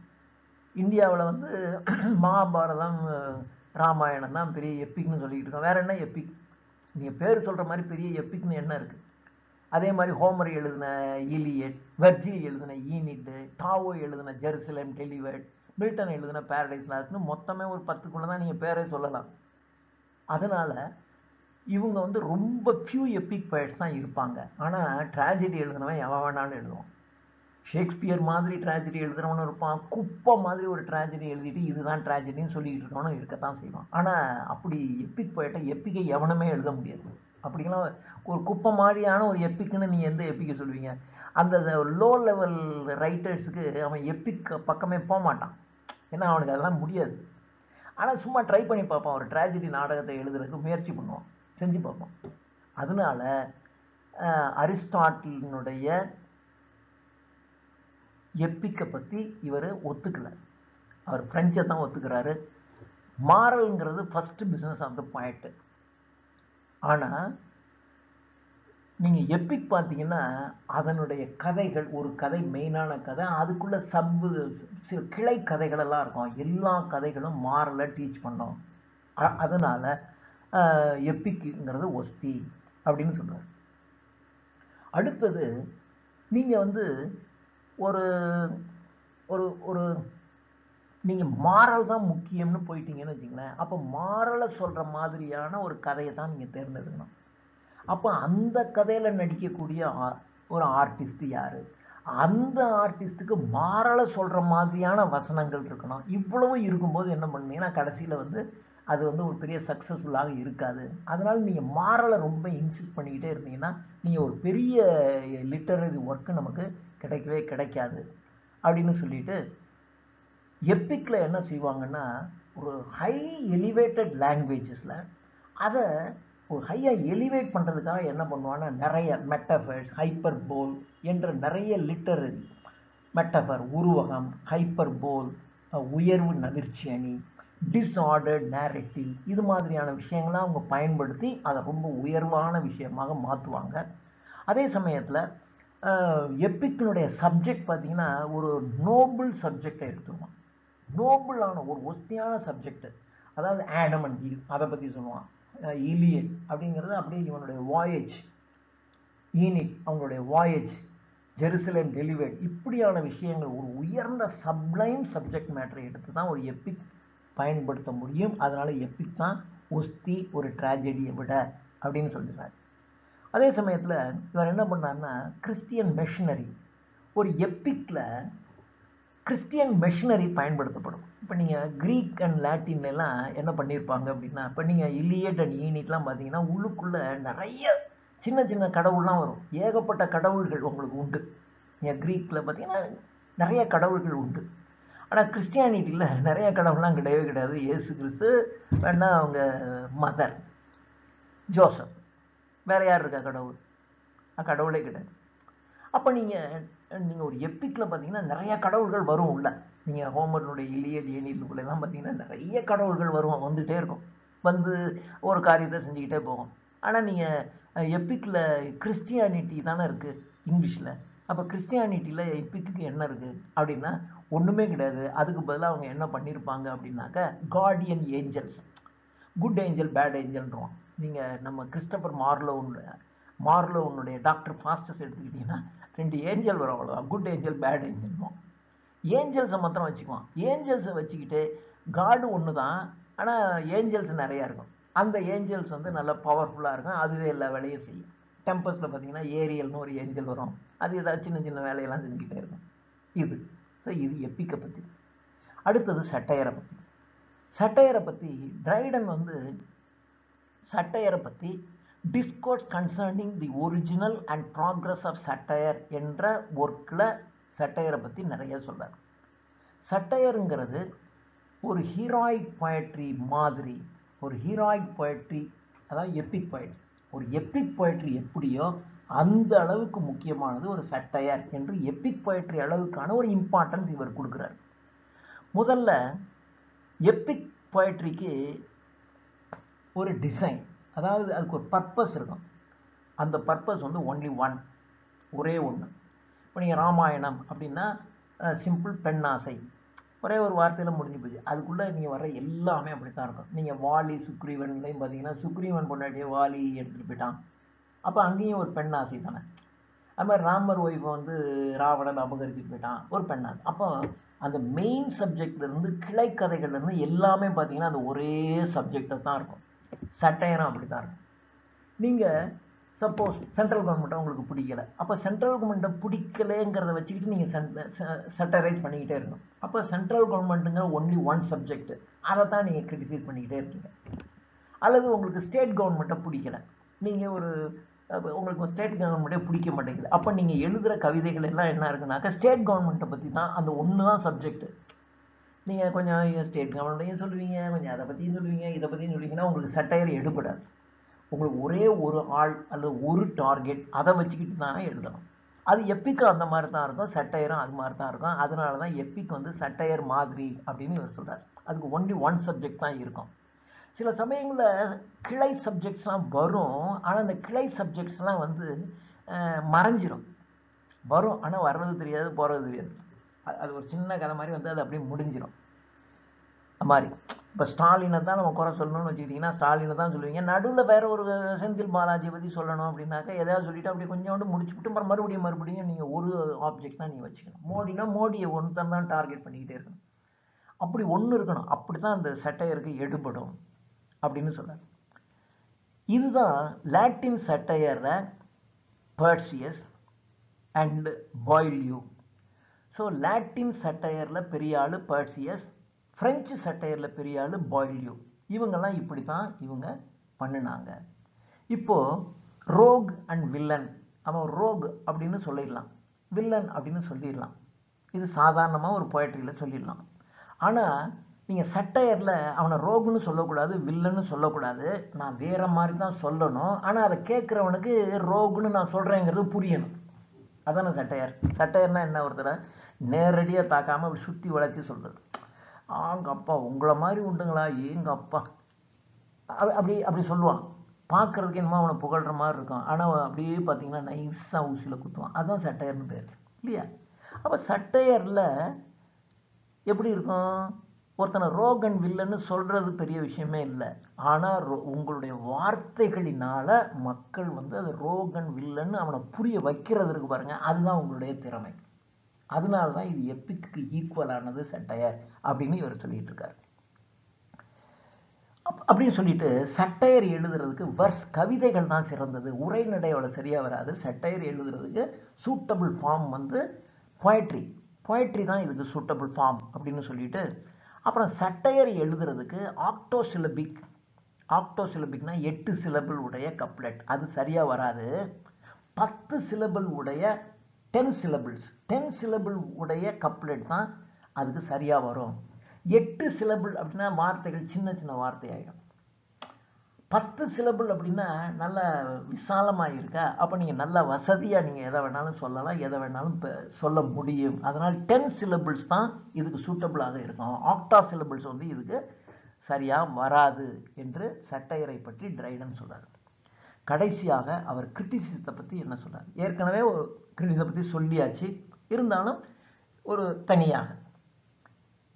ஸோ இவர் வந்து சிட்னி வந்து கிளாசிக்கல் ரூல்ஸை வந்து ஒத்துக்கிறாரு, அதையே இவரும் சொல்றாரு. ஜான்சன், பென் ஜான்சன், பென் ஜான்சனும் கிளாசிக்கல் ரூல்ஸை ஒத்துக்கிறாரு. பிரான்ஸில் வந்து பாய்லியூ அவன் ஒத்துக்கிறான், எல்லாம் வந்து கிளாசிக்கல் ரூல்ஸை தான் ஒத்துக்கிறான். இவங்க இந்த ரூல்ஸ் எல்லாம் ஒரு மெக்கானிக்கல் ரூல்ஸாக இருக்கக்கூடாது. மெக்கானிக்கலா எந்திரத்தனமாக ஒரு ரூல்ஸ், ஆனால் அதுக்கு ஆனானா இதுக்கு ஈனா அப்படி சொல்லக்கூடாது. அப்படி இருக்கக்கூடாது. மெக்கானிக்கல் ரூல்ஸாக இருக்கக்கூடாது, இயற்கையான ஒரு ரூல்ஸாக இருக்கணும் அப்படின்னு சொல்லிட்டு. ஸோ இப்போ ஒவ்வொரு இந்த ரூல்ஸ் வந்து எல்லா ஏஜஸ்க்கும் பொருந்தும். ஏஜஸ் அப்படின்னா the age of Shakespeare, the age of Johnson, the age of Dryden, the age of போப்புலாம் நம்ம படிக்கிறோம் இல்லையா, அது மாதிரி எல்லா ஏஜுக்கும் அது பொருந்தணும், எல்லா நாட்டுக்கும் பொருந்தணும். அப்படி இருந்துச்சுன்னா தான் அந்த ரூல்ஸ் வந்து செல்லுபடியாகும். இது இந்த நாட்டுக்கு இந்த ரூல்ஸ் பொருந்துது, அல்லது இந்த ஏஜில் இருக்கிற காலத்திற்கு இது பொருந்தும், மற்ற ஏஜுக்கு மற்ற நாட்டுக்கு இது பொருந்தாது அப்படின்னு இருக்கக்கூடாது அப்படின்னு அவர் சொல்றார். ஒவ்வொரு கண்ட்ரிக்கும் ஒவ்வொரு ஏஜ் இருக்கு. அப்போ அந்த கண்ட்ரிக்கு தகுந்தாற் போல அந்த கிரிட்டிசிசத்தை நீங்கள் அட்ஜஸ்ட் பண்ணிக்கணும் அப்படின்னு சொல்லிட்டு.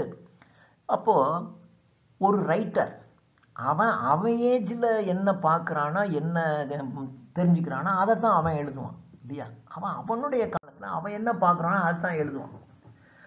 ஸோ ட்ரைடன் வந்து அரிஸ்டாட்டிலுடைய டீச்சிங்கை ரொம்ப ஒஸ்தியாக மதிக்கிறார். அதே சமயத்தில் கிரிட்டிசிசத்தை பொறுத்த வரைக்கும், ட்ராஜடியை பற்றின கிரிட்டிசிசத்தை பொறுத்த வரையிலும் இவர் ஆன்ஷியன் மாடல்ஸ், பழமையான விஷயங்களை இவர் நல்லா ஸ்டடி பண்ணிட்டு, அதே சமயத்தில் அதை குருட்டுத்தனமாக அப்படியே பின்பற்றக்கூடாது. ஆனால் அந்த பழைய கிரிட்டிசிசத்தில் உள்ள அந்த மேஜிக், அந்த எஃபெக்ட் இருக்கு பாருங்க, அந்த எஃபெக்டை தான் எடுத்துக்கணுமே ஒழிய குருட்டுத்தனமாக அவன் அப்படி சொன்னால் அதனால நானும் இப்படி சொன்னேன் அப்படி நீங்கள் ஃபாலோ பண்ணக்கூடாது என்ற செய்தியை அவர் சொல்லிட்டு, ஒருவேளை எலிசபெத்தன் பீரியடில், அதாவது ஷேக்ஸ்பியர்லாம் எலிசபெத்தன் பீரியட், அந்த எலிசபெத்தன்லாம் அவங்க என்ன பண்ணுறாங்க, பிளைண்டாலாம் ஃபாலோ பண்ண மாட்டாங்க. அவன் புதுசாக தான் எழுதுறான். அவன் புதுசாக எழுதுனா அதனால தான் புதுசாக அவன் சக்ஸஸ் பண்ணான். அதனால தான் ட்ரைடன் வந்து அதை ரொம்ப விரும்புகிறார். ஸோ எப்படி ஆன்ஷியன்ஸை இவருக்கு பிடிக்கும், பழமையை விரும்புகிற ஆள் தான் ட்ரைடன். ஆனால் அதே சமயத்தில் ஷேக்ஸ்பியரை இவர் ரொம்ப புகழ்வார். ஏன்னா ஷேக்ஸ்பியர் வந்து அந்த unity of time and action எதையுமே பின்பற்ற மாட்டார். ட்ராஜடியும் காமெடியும் மிங்கிள் பண்ணுறது எல்லா வேலையும் அவர் செஞ்சிருவார். பென் ஜான்சனை புகழ்வார். பென் ஜான்சன் கிளாசிக், அதை புகழ்வார். ஆனால் அதே சமயத்தில் ஷேக்ஸ்பியர் அவருடைய நாடகங்களையும் இவர் ரொம்ப சிறப்பாக மதிப்பார், அதையும் எடுத்துக்குவார். ஸோ இவர் ஒரு கிளாசிக் தான் முக்கியமே ஒழிய அந்த கிளாசிக்ஸுக்கான ரூல்ஸுக்கு ஒரு பெரிய முக்கியம் கிடையாது. நீங்கள் நல்ல கிளாசிக்கல் போயட்ரி, கிளாசிக்கல் ட்ராமா நீங்கள் எழுதுங்க, ஆனால் அதுக்கு நிறைய ரூல்ஸை வச்சுக்கிட்டு நீங்கள் பண்ணாதீங்க அப்படிங்கிறதான் இவருடைய கருத்து. ஸோ இப்போ ரூல்ஸ் இல்லாமல் ஒரு ஆர்ட் கிடையாது. ஒரு ஒரு ஒரு நல்ல ஒர்க்கு, ஒரு நல்ல கலை அப்படின்னா அதுக்கு ஒரு ரூல் இருக்கும். இந்த ரூலுக்கு உட்பட்டு தான் ஒரு கலை இருக்கும். இப்போ நீங்கள் ஒரு பரதநாட்டியம் அல்லது ஒரு கிளாசிக்கல் சாங் பாடுறான், ஒரு பாட்டு கச்சேரி அப்படின்னா அவன் பாடுற பாட்டுக்கு அவன் இந்த ராகத்தில் பாடணும் அப்படின்னா அந்த ராகத்தை எப்படி பாடணுங்கிறதுக்கு சில ரூல்ஸ் எல்லாம் இருக்குது. அந்த ரூல்ஸை ஃபாலோ பண்ணி தான் அவன் பாடிட்டு இருக்கான் இல்லையா. அந்த ரூல்ஸை அவன் ஃபாலோ பண்ணலை அப்படின்னா அது வந்து ஒரு கலையாக இருக்காது. ஸோ இப்படியும் சொல்லுவாங்க. ஆனால் அவர் என்ன சொல்கிறாருன்னா, ஒரு ரூல் இருக்கணும், ஆனால் அதே சமயத்தில் அந்த ரூல் வந்து ஒரு இன்வென்ஷனாக இருக்கணும். ஜீனியஸுங்கிறது கிஃப்ட் ஆஃப் நேச்சர். சிலர் வந்து ரொம்ப ஜீனியஸாக இருப்பாங்க, மேதை. அந்த மேதை என்பது இயற்கையாக வரும், அவ்வளோதான். ஆனால் மேதைங்கிறத நீங்கள் யாருக்கும் கற்றுக் கொடுக்க முடியாது. இப்போ நீங்கள் உங்களை மேதை ஆக்கிறதுக்கு இருந்தாங்க, நான் உங்களுக்கு டீச் பண்ணுறேன், நீங்கள் how to be a genius அப்படிங்கிறதுக்கு வாங்க நான் உங்களுக்கு டீச் பண்ணுறேன்னா எவனையும் டீச் பண்ணி ஒருத்தனை மேதை ஆக்க முடியாது. எதையும் பார்த்து படிச்சுட்டும் ஒருத்தன் மேதை ஆக முடியாது. ஆனால் இன்வென்ஷனுங்கிறது அப்படி இல்லை. ஒன்று ஒரு அழகான ஒரு விஷயத்தை எப்படி நீங்கள் ஒழுங்காக ஒழுங்குபடுத்தி ஒன்றை செய்கிறது அப்படிங்கிறது இன்வென்ஷன், ஒரு புதுமையாக. இதை நீங்கள் நம்ம சொல்லிக் கொடுக்கலாம். இப்படி செய்யுங்க. ஒரு ஹீரோயிக் கப்லன்னா என்ன, ஒரு ஃப்ரீ வேர்ட்ஸ்னா என்ன, அதெல்லாம் பற்றி இப்படி அப்படின்னு நம்ம சொல்லிக் கொடுக்கலாம். அதை கற்றுக்கலாம். ஒருத்தர் நல்லா ட்ரெயின் பண்ணிக்கலாம். ட்ரெயின் பண்ணிவிட்டு அதில் எழுதுனா அவர் வந்து பெரிய ஆள் ஆகிடுவார். அப்போ இன்வென்ஷனுங்கிறது தான் அங்கே முக்கியம் இல்லையா. அதே மாதிரி டிசைன்ங்கிறது இந்த அரேஞ்ச்மெண்ட் அண்ட் எக்ஸ்பிரஷன். இதெல்லாம் அவர் என்ன சொல்கிறாருன்னா, இதுக்கெல்லாம் ரூல்ஸ் இருக்குது. இந்த ரூல்ஸ், அரிஸ்டாட்டில் சொன்ன ரூல்ஸை இதுக்கெல்லாம் நீங்கள் ஃபாலோ பண்ணுங்க. ஆனால் அதே சமயத்தில் நீங்கள் ரொம்ப ரூல்ஸையே ஃபாலோ பண்ணிக்கிட்டு ரூல்ஸை ஃபாலோ பண்ணுங்க. ஆனால் அந்த ரூல்ஸ் ஆனது ஒரு மகிழ்ச்சியையும் ஒரு ஆனந்தத்தையும் கெடுக்கிற மாதிரி ஒரு ரூல்ஸை நீங்கள் ஃபாலோ பண்ண வேண்டியதில்லை அப்படின்னு சொல்லிட்டு, அதனால தான் ட்ரைடன் என்ன செய்கிறாருன்னா ஷேக்ஸ்பியரை ப்ரிஃபர் பண்ணுறார்.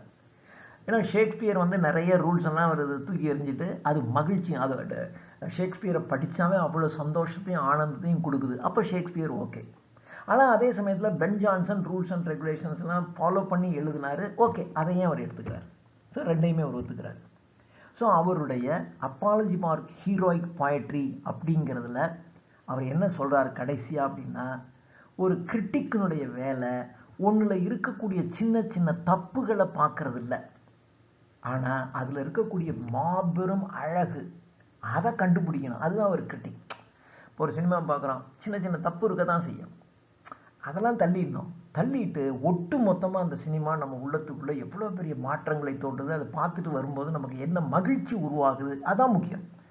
உங்களுக்கு இப்போ நல்ல மனசுக்குள்ள ஒரு திருப்தியும் மகிழ்ச்சியும் கொடுக்கக்கூடிய ஒரு சினிமா, ஆனால் அதுக்குள்ளே நிறைய சின்ன சின்ன குற்றம் குறை இருந்துக்கிட்டு தான் இருக்கும். நீங்கள் அந்த குற்றம் குறையை மாத்திரமே நீங்கள் பார்த்துக்கிட்டு இருந்தீங்கன்னா நீங்கள் நல்ல கிரிட்டிக் கிடையாது.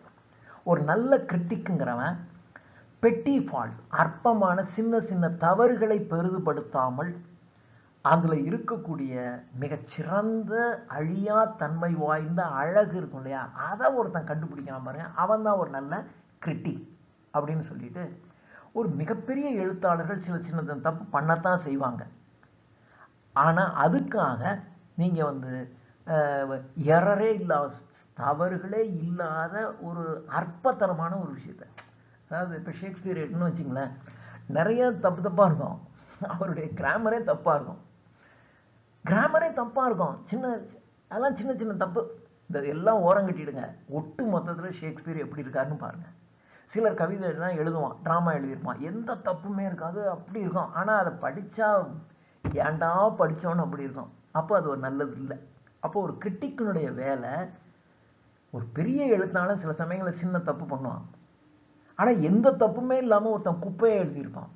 அப்போ உங்களுக்கு ரெண்டையும் பார்க்க தெரியணும்.